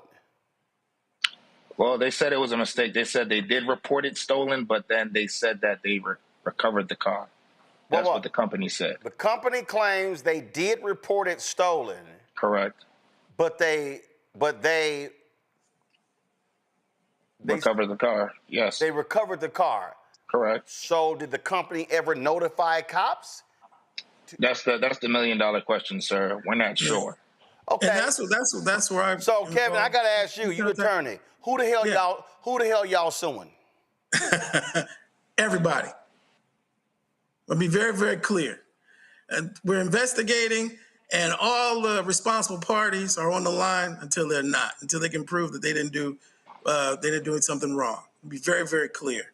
Whether it be the name of the company that used Turo for not clearing it, and we're even looking into the police department, making sure they went through the proper protocols, the proper policies and procedures that they were supposed to do, and the way they handled the situation. Okay, I got to go back. They said y'all fit the description. Correct. So was there a description that 3 people stole a car? When we asked what the description was, they never told us. We asked multiple times, and nobody gave a description.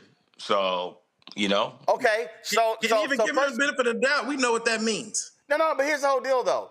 If a car was reported stolen by the company that used Turo, they had to file. They had to actually file a report. Have y'all seen the actual stolen car report they filed? I haven't seen it. I haven't seen it. Gentlemen have, and we've just hired recently, and we're investigating. We have an investigator in Arizona right now doing just that. Because bottom line is, if they filed a report,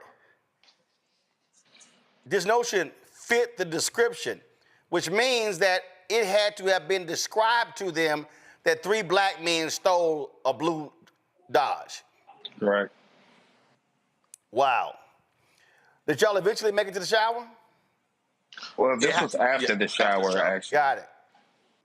And how soon did y'all get out of Arizona? The next morning. Next morning.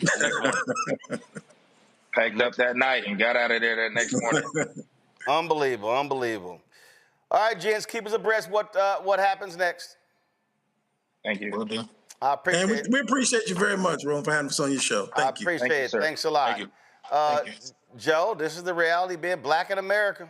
Damn, you can't rent a vehicle and you fit the description. Come on, man.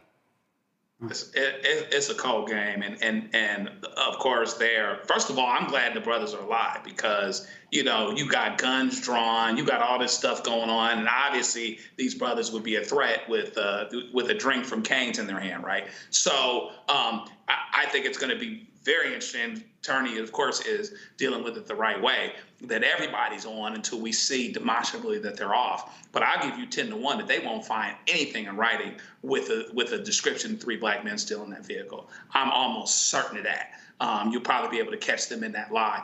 But this reminds you how quickly things can go awry. And I remember speaking on a panel once at a college, and the kids were mad when I told them, we're talking about how to deal with police stops, being stopped by police. And they want to argue the unfairness. We understand that, but it's kind of hard when they're the ones with the gun and society's benefit of the doubt. Because what I told them is, I would rather deal with you, meaning that you made it, as opposed to dealing with your parents because you didn't. These brothers deserve a lot of credit because they stayed calm. They didn't give these guys a reason to fly off the handle. And the most important thing, frankly, I think they've got a good case, but the most important thing is surviving the contact. And they were able to do that because they were compliant. They asked questions. Can we do that? Can I hold my drink? You tell me to hold my drink. Can I sit down with it? Those types of things.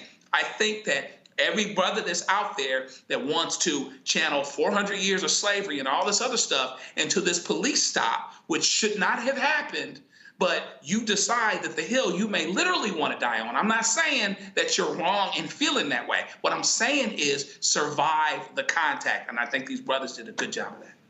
Larry? Yeah, watching that video, Roland, is just traumatic for all of us. Either been in situations like that or know other people in our family and friends have been in situations like that.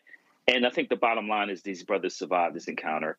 Let's remember, statistically, black folks are 2 to 3 times more likely to be killed by law enforcement based on encounters.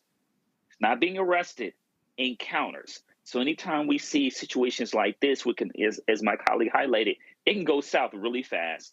And then you can have an issue where someone has been shot and accused of reaching or whatever else they, will come up with. But the language you heard used in terms of, they fit the description, we've heard that far too many times to count in our lives.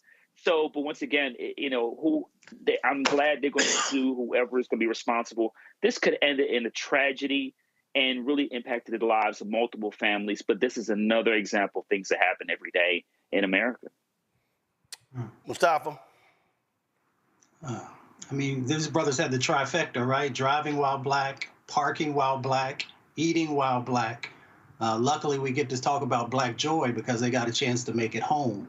And Joe talked about survival, and that's what it's all about, so that we can live to fight another day. So it'll be interesting to see how the case plays out, and hopefully they get justice. All right, folks, hold tight 1 second. When we come back, we'll talk with golfing pioneer Renee Powell, who is continuing the family tradition. Her father built with his own hands the first black golf course in America. We'll talk about that next. You're watching Roland Martin Unfiltered on the Black Star Network. Join our Bring the Funk fan club. The goal is to get 20,000 of our fans contributing on average $50 each a year. That's $4.19 a month, 13 cents a day. Of course, you want to give via Cash App. Use the Stripe QR code. It's right here. Point your phone to it. If you're listening on blackstarnetwork.com, you want to send a check of money or to do so, please, by making it out to Roland Martin Unfiltered. Make it payable to Roland Martin Unfiltered. Again, not Roland Martin, not Uncle Roro, not Unfiltered, not Black Star Network. Make it out to Roland Martin Unfiltered. Makes it a lot easier dealing with our bank. Y'all, PayPal's R Martin Unfiltered, Venmo's RM Unfiltered, Zelle, Roland at RolandSMartin.com, Roland at RolandMartinUnfiltered.com. Be sure to get our swag, get our new shirts and our merchandise by going to RolandMartin.creator-spring.com. The QR code is there as well. Or go to the BlackStarNetwork.com. We'll be right back. This week on the other side of change. We're going to examine how foreign policy impacts domestic policy and how domestic policy impacts foreign policy. We are all intertwined, and we're going to have Hannah Reid help us break down that topic. We should not want our country to be the big bad wolf of the globe, because that puts us in a really vulnerable position safety-wise as well. Only on the other side of change on the Black Star Network. What's going on? This is Tobias Trevelyan. Hey, I'm Amber Stevens-West. Yo, what up, y'all? This is Jay Ellis, and you're watching Roland Martin Unfiltered.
Imagine being a pioneer golfer on the latest Professional Golf Association tour, but then again, you're like, that's in your DNA. When your dad built the first black golf course in the country. It's in Clearview, Ohio. And of course, Bill Powell built that course. The family continues that course. It's called Clearview Golf Club. It's in Canton, Ohio. First of all, it's near Canton, Ohio. And they have an annual fundraiser. There's a golf tournament taking place in June. Renee Powell joins us right now. She is the LPGA, PGA head golf professional at Clearview.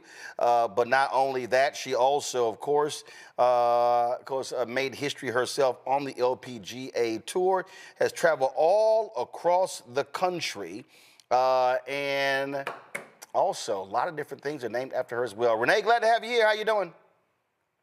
Good to see you. I know yesterday you were wearing a great big cowboy hat. Well, yeah. You played in the tournament in South Carolina, so I'm wearing a hat tonight. Well, yeah, I was at the Hootie and the Blowfishes Monday after the Masters golf tournament. My man Darius Rucker invited me. I had all my Houston Rockets gear on, so I had to represent H-Town, and so that's what I was doing there. And but of course, today is Jackie Robinson Day, and so I always listen. I normally only wear Houston Astros stuff, but on this day I make an exception by wearing the Brooklyn Dodgers blue. So that's what I'm doing. So again, like I said, we had a great time. Yesterday, teeing off with the guys. They raised a lot of money for education efforts there in South Carolina, and so we had a good time. So yes, I had some fun, and am always hitting the golf course somewhere. This was us playing Sunday, teeing it up in our practice round, and so we had a great time yesterday. So let's talk about what you're doing next month. I'm sorry, in June. Yes. In June. Well, in June 8th and 9th. Well, a really great friend of ours who actually sponsored, was the major sponsor for our LPGA Pro-Am, was a good friend by the name of Franco Harris. And so we've been in the process of raising lots of funds for an automatic irrigation system. And so we're having an event on June the 8th, June the 9th. There's a dinner at the Pro Football Hall of Fame. And on that Sunday, and then Monday, the 9th, we're having an LPGA Pro-Am honoring Franco Harris because he was such a great part of all the things that we do here. And as I say, a really good friend. So, because of that, we're honoring him, and it's a fundraiser both evenings, both days. For the folks who don't know the history of Clearview, just explain to folks the historic nature of this course. Well, we're celebrating 79 years this year. We've never had an irrigation system, but 79 years because my dad, after World War II, back in 1946, came back from Scotland and England and found that he still wasn't welcome at area golf courses. And his thing was to create opportunities for all people, regardless of the color of your skin, regardless of your religion or whatever. They didn't want women on the golf course much. They didn't want kids and juniors on the golf course very much in those days. And they certainly didn't want people that looked like me and Black people on the golf course. So my dad's big thing was creating opportunities. And so that's how Clearview was built. The first 9 holes, he literally built by hand with a hand seater around his neck that he turned and literally walked back and forth every single fairway to see the fairways. And that's how Clearview came into existence. So built by hand, and so that was the first 9 holes. What about the next 9? When did it become an 18-hole course? And not until 1978. So he began building the course in 46, opened it in 48, and then for the first 9 holes and second 9 holes, he was able to put in 1978, which was 30 years later. And so you talk about this irrigation system for people who don't understand.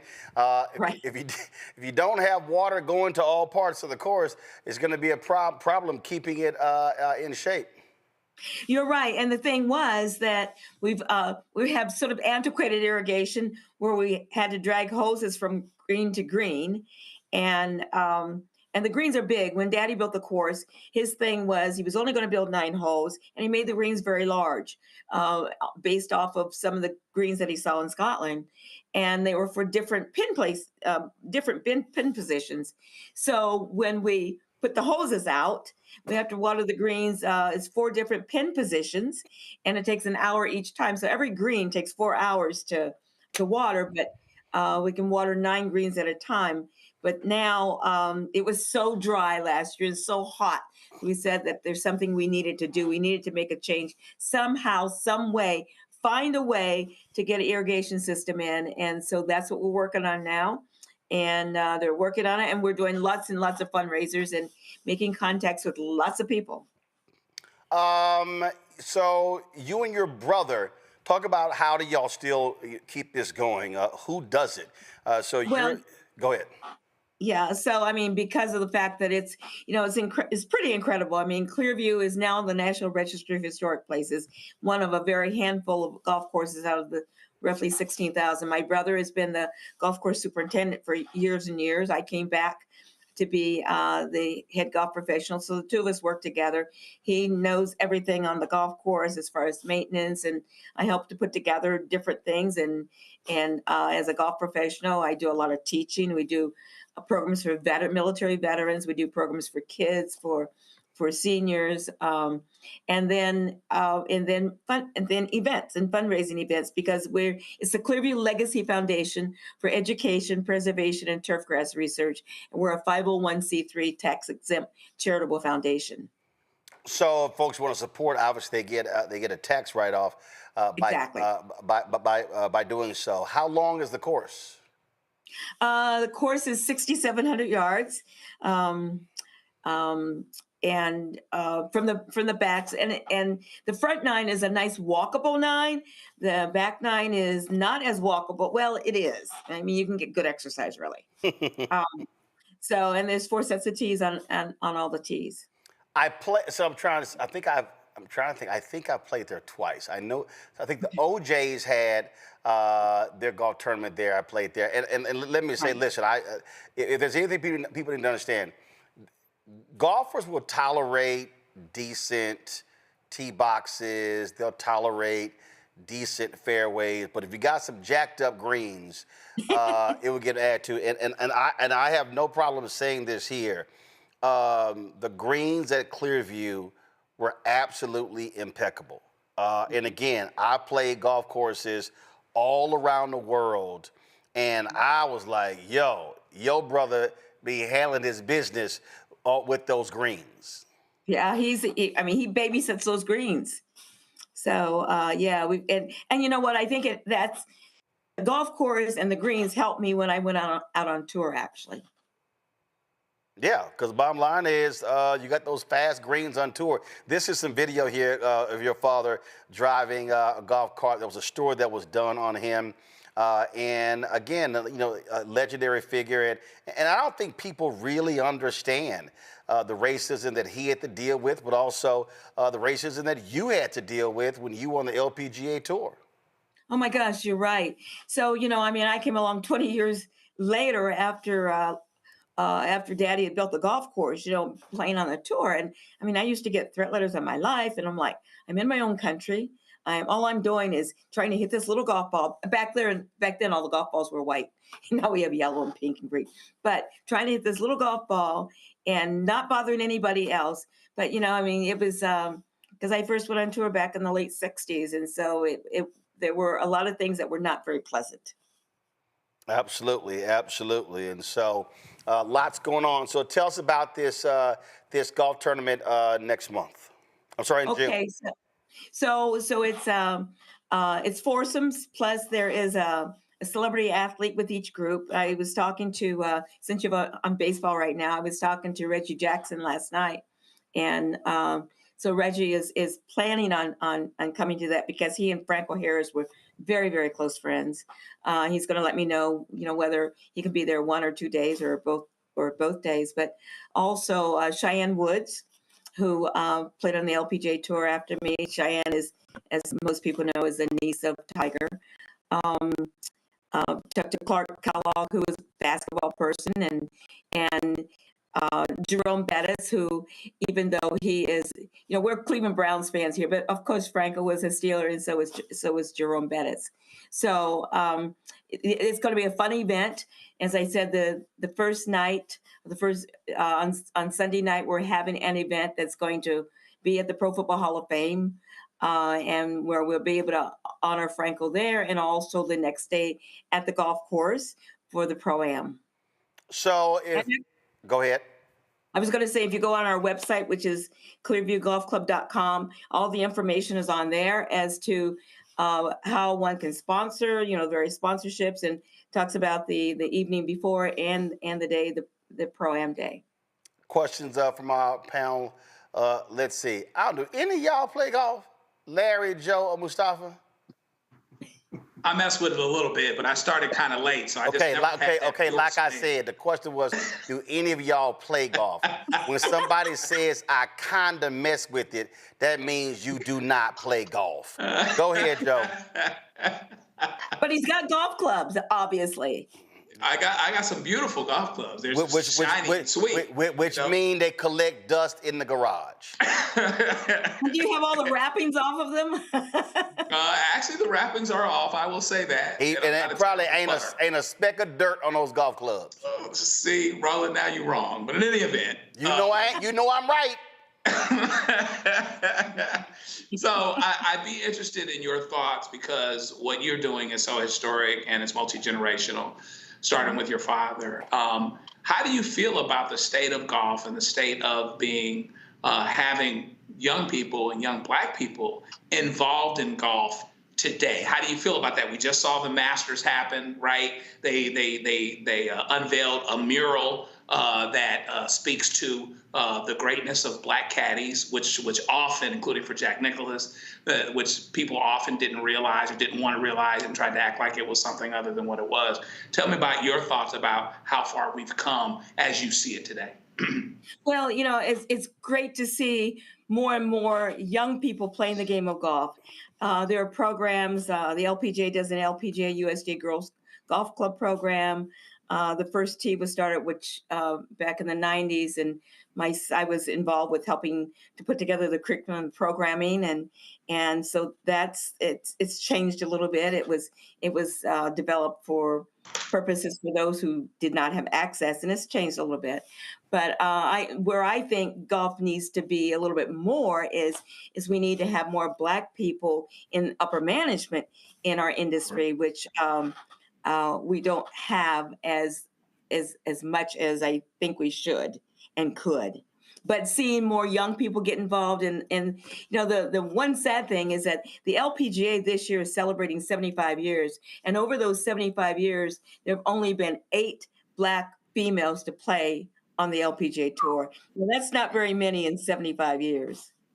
It's amazing. Larry's down there in Florida. He don't play a stitch of golf. What? Listen, I'm working on that this summer. So I'll get back to here we go. I'll get back to you on that. I think Roland's going to hold you to that. Precisely. I know he is. That's why I'm gonna get it together before he asks me the next time. So, thank you for continuing your father's legacy. And my question kind of relates to my colleague got to about working with young people. We know that Howard University has a golf program. Steph Curry is supporting that program. What are some of the things you're doing in terms of, work with young people in terms of high schools, particularly HBCUs, right, with opportunity to we talk about Howard University. What other kind of outreach programs are you doing as it relates to high schools and possibly colleges? Well, actually, when I first left the tour, one of the things that I did do is I went around to many of our HBCU schools before anybody else has gotten involved or even thought about them, because my thing was to go to these schools to talk to the young people, telling them that once they leave the academia world and go out into the real world, golf is a sport that they needed to know how to play. And so I did that back in the 1980s. And so I'm always trying to encourage young people in our area to participate in the sport of golf, and because and especially young girls, because there are a lot of scholarships out there for young girls. I know that there is a tournament called the National Women's Golf Championship, Collegiate Golf Championship, that was held 2 weeks ago, and they actually play for the Renee Powell Cup. And there were 13 HBCUs women's golf teams that played in that. It was held down in Texas. A lady out of Atlanta puts that on. She's been doing it. This year was the 30th anniversary for it. Mustafa, now he's rocking. He wears the Payne Stewart Kangol, but I ain't never seen him on a golf course. All right, Mustafa, go ahead. I'm more of a Lee Elder and Calvin Pete type of person, but I hear what you're saying. Fine, Calvin Pete. What does that mean? Wait a minute. What does that mean, that you're more of a Lee Elder, Calvin Pete type of person? That don't mean nothing. Well, it means they were some of the first that I ever noticed playing the game, so they were the ones that inspired me to even start to watch golf. But do you play? Yes. I wouldn't call what I do too? actually playing. I wouldn't call that actually playing. You got to have a triple-digit handicap with me, so I'm just not. You and Joe in the same boat. Y'all mess with it. Exactly. I cannot believe that I cannot believe that none of you are real golfers. None of you play. And here Roland plays every opportunity he can. You damn Skippy. I didn't say I didn't play. I said I'm not very good. So there's a difference right there. You play at it. Well, at least I'm accepting where I am in my journey. Go on with your question. Yes, sir. I just wanted to say thank you for your journey and your father's journey. I was curious. We had a conversation earlier in the show with the Black farmers around owning land, and I was curious about Clearview and how your father was able to get that land, especially at the time that he developed the course. Yeah, well, my dad actually grew up in a little town just 10 miles down the road, which their family was the only Black family in the entire town. He discovered golf at the age of 9. And he started the very first golf team at his high school. And also another fact was he and his brother started the very first golf team at Wilberforce University. And the first match ever played in the United States between a historically Black college and a white college was Wilberforce versus Ohio Northern. They played 2 matches. That was in 1937. And Wilberforce won both matches. So after college and after World War II, my dad came back and he found out he still wasn't welcome at area golf courses, except the one that he really grew up on. And he actually taught 2 Black doctors how to play the game of golf. My mom was from Canton, Ohio, from the city. My dad was from out in more of a rural area in Minerva. And he kept driving by looking for land. And he finally saw that there was 78 acres of an old dairy farm that was for sale. And he actually stopped and was able to, what the doctors, they each put in a third of their money to purchase the first 78 acres of land, which the 9 holes went on. My dad didn't have his money, so he borrowed his money from my uncle, who mortgaged his house in California, to give my dad his share of the money. Wow. Well, that's how that is done, and so it's a lot great going on. Again, if folk want to play Clearview, the closest major city is Canton. Canton, and it's the home of the Pro Football Hall of Fame. So how far is Canton from the golf course?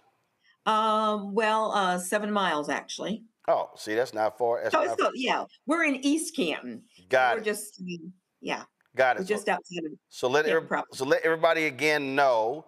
First of all, date of the tournament, where they can actually donate if they can't play, all the particulars. Right. Okay. So the tournament dates are June 8th is the dinner at the Pro Football Hall of Fame, and the event itself, the Pro-Am, with the LPGA Tour players and some other celebrity athletes, male athletes, and that is on June the 9th on a Monday. You can find all the information on our website, which is clearviewgolfclub.com. On the front page, it's going to have all the information and how one can participate and all the various sponsorship opportunities. All right, then. And so, as I told you, I know folks are wondering, as I, of course, I'm playing Warwick Dunn's golf tournament the exact same day. Otherwise, I definitely will be there. So be sure you got to give me the date for next year so we can lock that in. Okay, we'll do. All and right. Next year, we'll be celebrating the 80th anniversary of Clearview. Okay, all right. Changing the name to the Franco Harris LPGA Pro-Am next year. All right, that'll be great. And again, for Mustafa, Larry, and Joe, if y'all keep messing around, if y'all put some work in, y'all might be as smooth as this. This was a couple of years ago at the George Lopez golf tournament.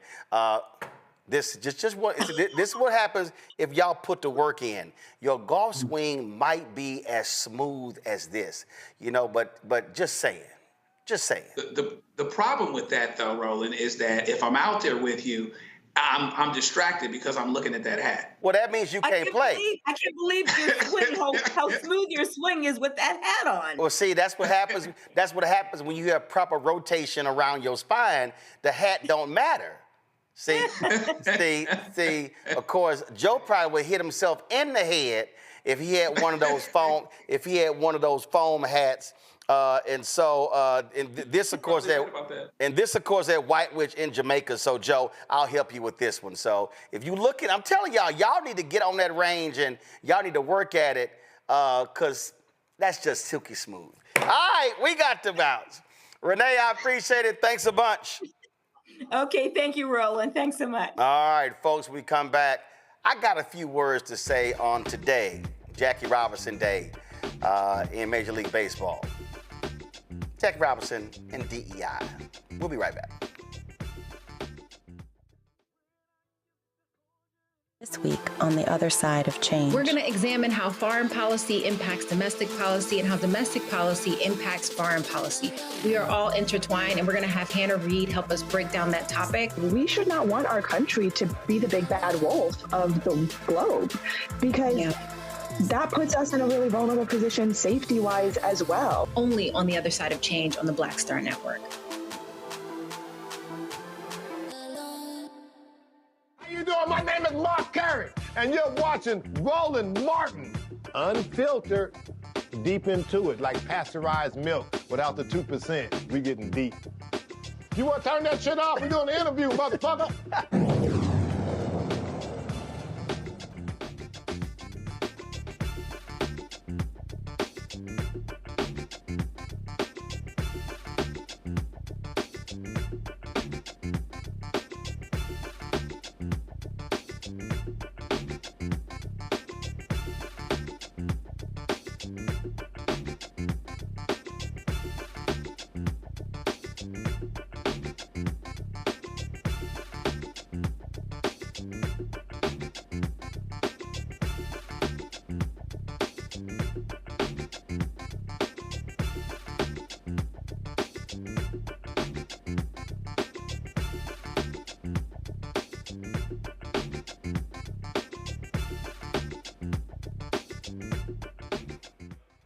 All right, folks, today is April 15th. Normally we know today as being tax day, but this is also known as Jackie Robinson Day. This was the day that Jackie Robinson debuted in white Major League Baseball. Now, let me explain. I know some of y'all are sitting there saying, why did he frame it that way? Well, because the Negro Leagues was also the major leagues. In fact, the real talent in baseball was in the Negro Leagues. See, the reason it was called the major leagues is because white people owned it. White people financed the better stadiums, which had better lighting, they had better uniforms, they had better travel. But the reality is, in the Negro Leagues, you had significant talent. People like Satchel Paige and so many others, Josh Gibson, who played in the Negro Leagues. And so on this day, all across Major League Baseball, every player, games today, will be wearing the number 42. Now, again, with Jackie Robinson, as you see, I got 42. There's no name on the back of, and so if y'all see somebody wearing a Jackie Robinson jersey with Robinson on the back, that's not how Jackie wore his uniform with the Brooklyn Dodgers, okay? So what's the correlation, and why was I kept saying about the issue of DEI? Well, Jackie Robinson going into white Major League Baseball was the ultimate DEI. DEI stands for diversity, equity, and inclusion. The reality is the racists in white Major League Baseball purposely kept black baseball players out because they were racist. They did not want black ball players in white Major League Baseball. So when Branch Rickey chooses to break the color barrier, that was diversity, equity, and inclusion. See, this is really what DEI is all about. When you have racists create barriers that prevent entry, then you have to create programs that solidify or create a pathway for, quote, non-traditional people, meaning non-white people, to be able to participate. And so that's all that was. Now, the problem is that after Jackie Robinson breaks the color barrier in white Major League Baseball, those same racists said we have to limit the number of black ball players on teams. Now, there was no written rule that you couldn't have more than 3 black ball players, but that was a rule. In Bill Russell's book, he talks about the exact same thing, how they limited the number of black basketball players. Exact same thing. And so when we talk about Jim Crow, when we talk about the racism in this country, when we talk about DEI and all the attacks on DEI, really what we are looking at and speaking to is when you had white racists excluding black people from participating in a sport.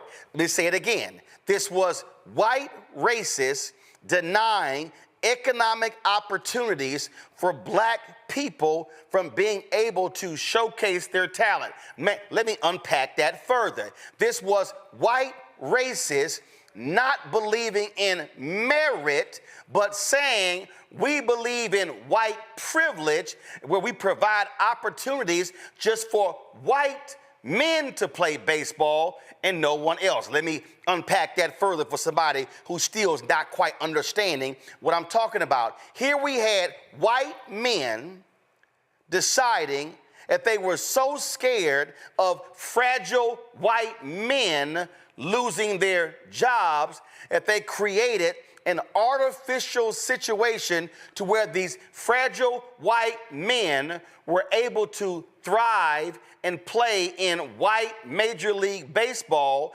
because they were afraid of these black baseball players bringing their talent and then talent deciding who stays. Let me unpack that further for the folk who really are not understanding what I'm talking about.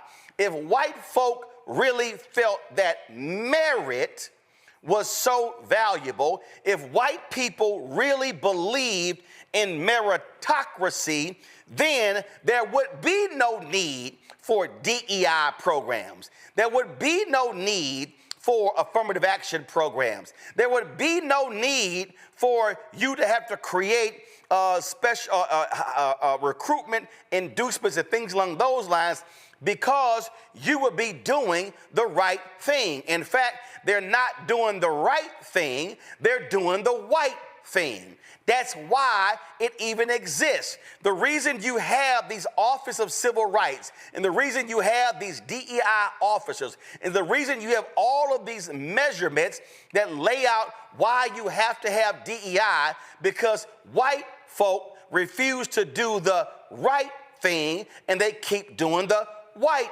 thing. They keep hiring their friends. They only go to recruit at places that they know. They deny opportunities from folks who don't come from places they're not familiar with. So when Barry Williams was on our show, she was talking about when she was in Silicon Valley, how they would be in meetings and the person who was deciding who gets the internship or who gets the interview will go, oh, I'm unfamiliar with that school, so therefore we're going to put them aside. And Barry would say, wait a minute, I'm sorry. What are you doing right here? Because you don't know the type of school that person's come from. You know nothing about the brilliance of that student. You are making an arbitrary decision to remove this black applicant from the pool of talent because you are unfamiliar with the school. 2 years ago, a study was done where they took the names of black-sounding names and white-sounding names, exact same resume, and then they sent it out, and the white-sounding name had a 50% chance of getting a call back for the interview than the black sounding name. We had a white sounding name and a black sounding name, but the exact same resume. See, this is why I don't want to hear nothing from any of these white racists when they talk about they are against DEI, because they say nothing about that. They have no problem defending white privilege. White privilege is not a phrase that speaks to white people with economic resources. White privilege means that by virtue of you being white, you get the privilege of getting a call back. You get the privilege of being hired. You get the privilege of being able to walk in stores without being accosted. You get the privilege of being able to sell your home at a high value. You get the privilege of having books of white people and photos of white people and art of white people on your homes. Yet when you're black, you get to remove all elements of blackness in your home, because mostly a white appraiser is going to praise your home at a much lower value. This is why you have DEI. You have DEI to create special contracting programs, because white businesses freeze out black businesses from the process. Oh, and the same companies then create these artificial barriers where we're going to concoct a special set of rules that only white businesses can actually qualify for the contracts. And so we're going to say insurance has to be higher, bonding has to be higher, all these requirements. This is why DEI was created. DEI is nothing but the grandchild of diversity officer. The diversity officer is nothing but the grandchild of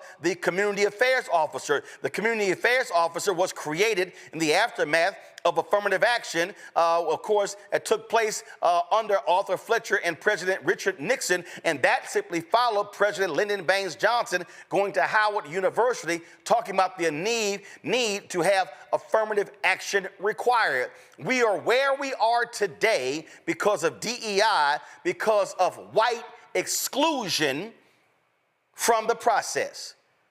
White folks in this country created a system where they excluded black people from all parts of American society.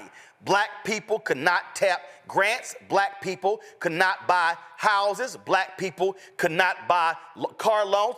Black people could not get corporate jobs. Why do black people represent 20% of all federal jobs? It's because black people could not work in corporate America. 20% in federal government, 10% in corporate America. Why do you have so few black people in significant positions? It has nothing to do with smart, has nothing to do with talent. It has to do with whether or not we are provided an access to the same platform. If y'all want to understand how whiteness works, I just need y'all to understand what happened just the other day when I saw a story in the New York Times. This is a perfect example of how white privilege works and how whiteness works. So I was sitting here reading the New York Times, and the New York Times had a story on their site called "Chuck Todd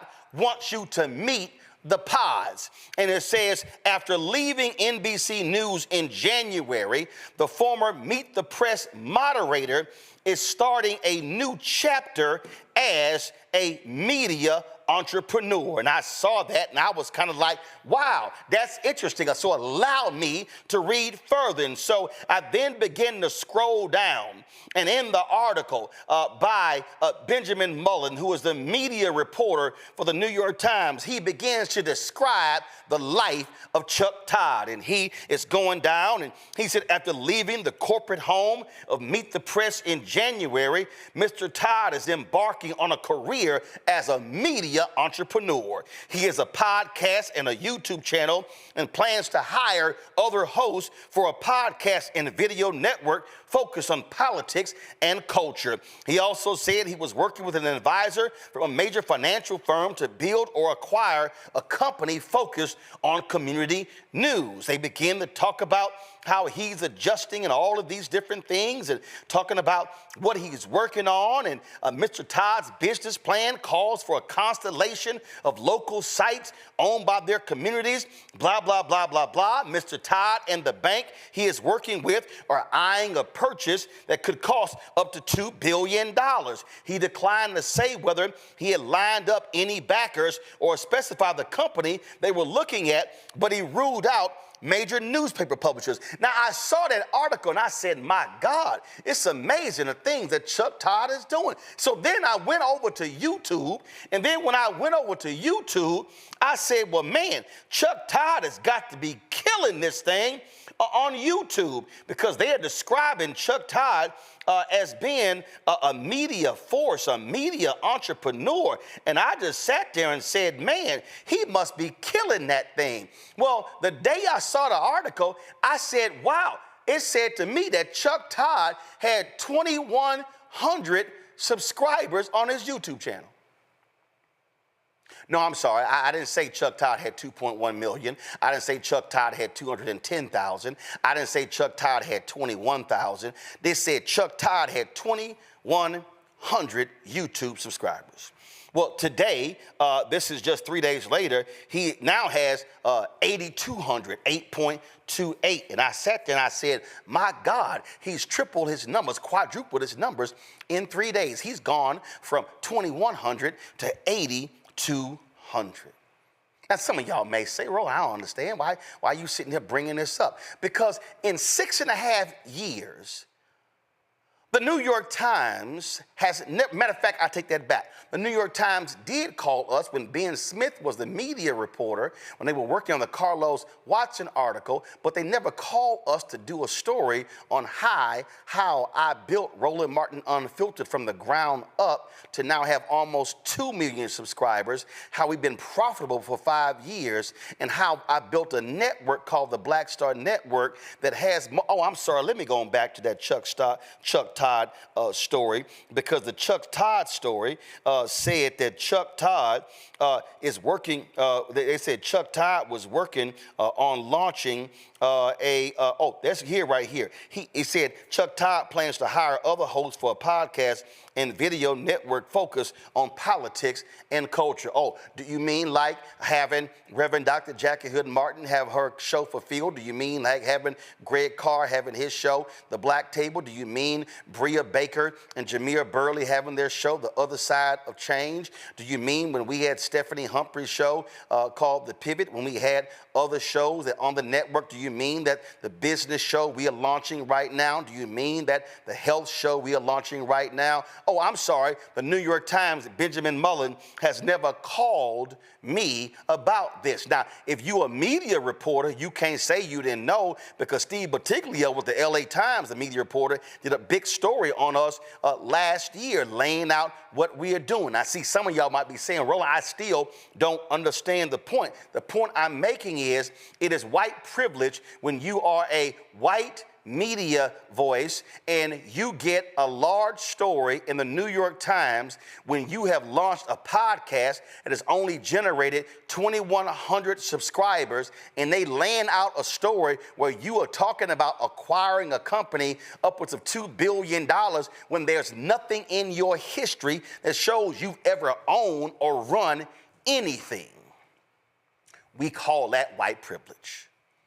And see, this is precisely what we're talking about here. See, on this day, Jackie Robinson, in his book, I Never Had It Made, always talked about how do you create opportunities? How do you create space?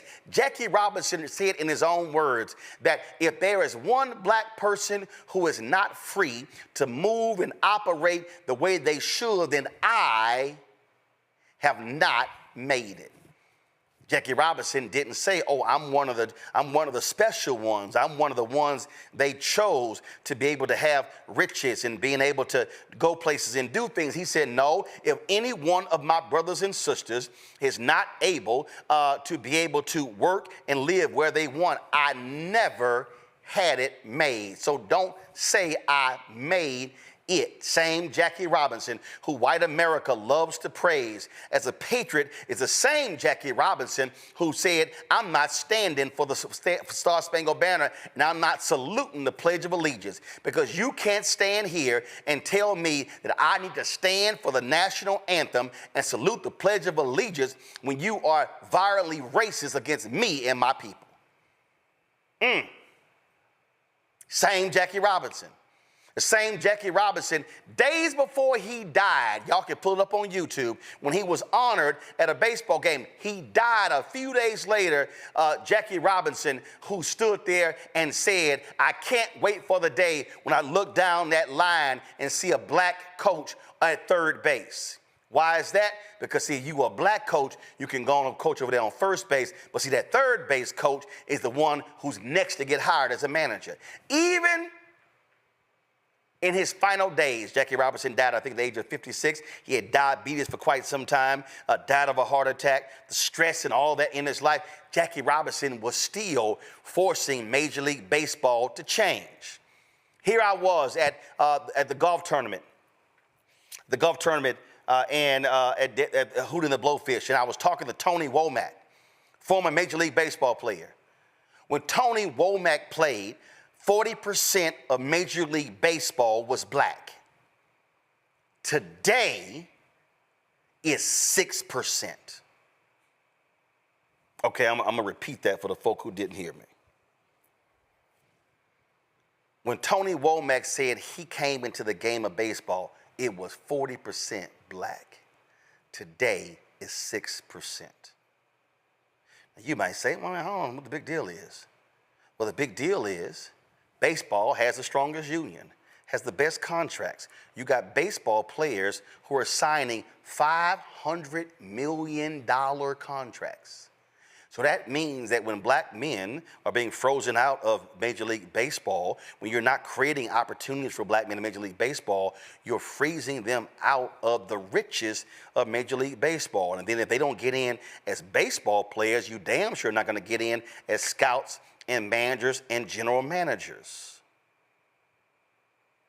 Right now in this country, we are seeing white supremacists, white nationalists want to destroy programs that create diversity, equity, and inclusion, that create an opportunity for people to be able to access the so-called American dream, because people who are still in charge, not all people, but enough folk are in charge and controlling who has access to the jobs, to the housing, to the contracts, to the riches.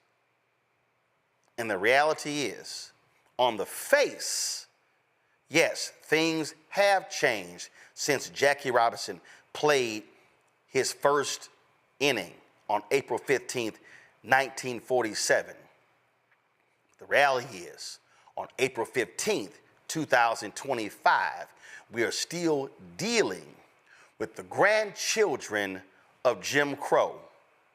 And reality is, those racist views have now been refined, and they now still are withholding opportunities, because for them, they still want an America that is about whiteness, and the only color they want to see is the color in the uniform. Comments from our panelists. Mustafa, you first. I mean, everything you said, and Jackie Robinson was an ambassador for change. She was an ambassador for equity and justice, all the things that he went through and did it with grace and dignity, and helped to open up doors. So, you know, wish him nothing but blessings as he looks down on us. Larry? And Roland, I'm a baseball fan and watched baseball for years, big Philadelphia Phillies fan. And I've seen that in real time in the last several years in terms of the decrease of, African-American baseball players. Obviously, CeCe Sabathia was, a few weeks ago, found out he's going to be in the Hall of Fame. But we don't have enough black players in baseball, as you highlighted. And the other thing is they talk about the pipeline, but also Major League Baseball has to do a better job of marketing itself.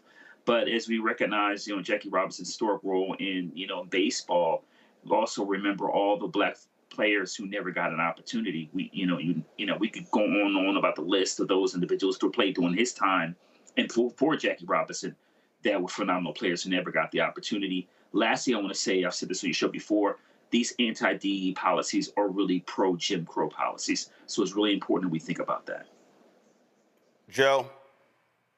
These policies are about the return of an advantage.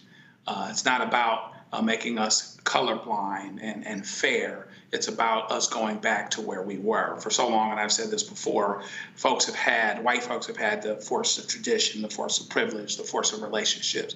Affirmative action and its ilk were about the force of law. And it's so important because we've lost some progress in baseball to go down so far from a percentage standpoint, particularly as it pertains to African Americans. And often the way to get to the front office is ground level, starting as a player. Meanwhile, back at the ranch in football, for instance, you're seeing black folks, you're seeing coaches that were never players, who are analytics guys, getting coaching jobs in their 20s. And so we really have to, we honor Jackie Robinson and the tradition of forcing change and doing it in a way where people were receptive and were moved. He had to have a certain disposition to be successful in Major League Baseball when there was no one else there, and he was able to do it. And we've got to continue to be determined to move it forward, and that's by making sure the narrative is what it needs to be about what is really going on here, what they really mean when they say DEI, what it's really about. It's about them giving up an advantage, and they're willing to change the rules in order to keep that advantage. And they want to do that at all costs. Indeed and indeed. So, y'all, we're going to keep pushing. We're going to keep prodding. And in the name of Jackie Robinson, in the name of Roy Campanella, the name of Satchel Paige and Josh Gibson and all of those brothers who were star athletes in the Negro Leagues. And my last point is this here. I need black people to also remember this. In our desire to show white folks that we could compete on the field with them, it also led us to destroy the Negro Leagues. Jackie Robinson may have gone into the Negro Leagues, but guess what? You didn't see a black owner go into white Major League Baseball. And so that's the other thing we cannot forget. We cannot forget the ownership piece. Gents, I appreciate it. Thanks a lot. Now I need all three of y'all to take y'all ass to the driving range, get y'all golf game together. All right. Thank you so very much. Folks, that is it for us. If you want to support the work that we do, join our Bring the Funk fan club. That is, you want to give via Cash App, do so right here. Use the Stripe QR code. And if you're listening, go to blackstarnetwork.com. Also, of course, we want you to see your check and money order. You can do so. P.O. Box 57196, Washington, D.C., 20037-0196. Please, make your checks and money orders payable to Roland Martin Unfiltered. Not Roro, not Roland Martin, not Black Star Network, not Unfiltered. Has to be Roland Martin Unfiltered. Trust me, it makes it a lot easier for the banks. Also, a lot of you who sent checks about 8 weeks ago. It was about 512 checks we got. My goodness, the Postal Service is absolutely so. They're literally holding up the batch of checks that we sent to our bank. We sent it registered mail. We sent it on March 31st. They've been sitting in the Chicago processing center since April 3rd. So trust me, we're trying to get them out, but that's what the holdup is for those checks. PayPal is rmartin unfiltered. Venmo is RM unfiltered. Zelle, Roland at RolandSMartin.com. Roland at RolandMartinUnfiltered.com. Download the Black Star Network app. Apple phone, Android phone, Apple TV, Android TV, Roku, Amazon Fire TV, Xbox One, Samsung Smart TV. Also, of course, you want to get our swag. If you want to get our shirts, mugs, all that good stuff, well, you can do so. By going to rolandmartin.creator-spring.com. We got our new shirts. MAGA chose between woke or broke. They chose broke. They sure did. And of course, get the shirt. Don't blame me. I voted for the black woman. So order it there as well. And the QR code is there as well. Be sure to get a copy of my book, White Fear, How the Browning of America is Making White Folks Lose Their Minds. Available at bookstores nationwide. Get the audio version I read on Audible. Download the app Fanbase. If you want to support via investment, go to startengine.com/fanbase. That's it, folks. I'll see y'all tomorrow right here. Roland Martin Unfiltered, right here on the Black Star Network. Holla! Black Star Network is here. Oh, no punch! A real revolutionary right now. Thank you for being the voice of Black America. All momentum we have now, we have to keep this going. The video looks phenomenal. See, there's a difference between Black Star Network and black-owned media and something like CNN. You can't be black-owned media and be scared. It's time to be smart. Bring your eyeballs home. You dig?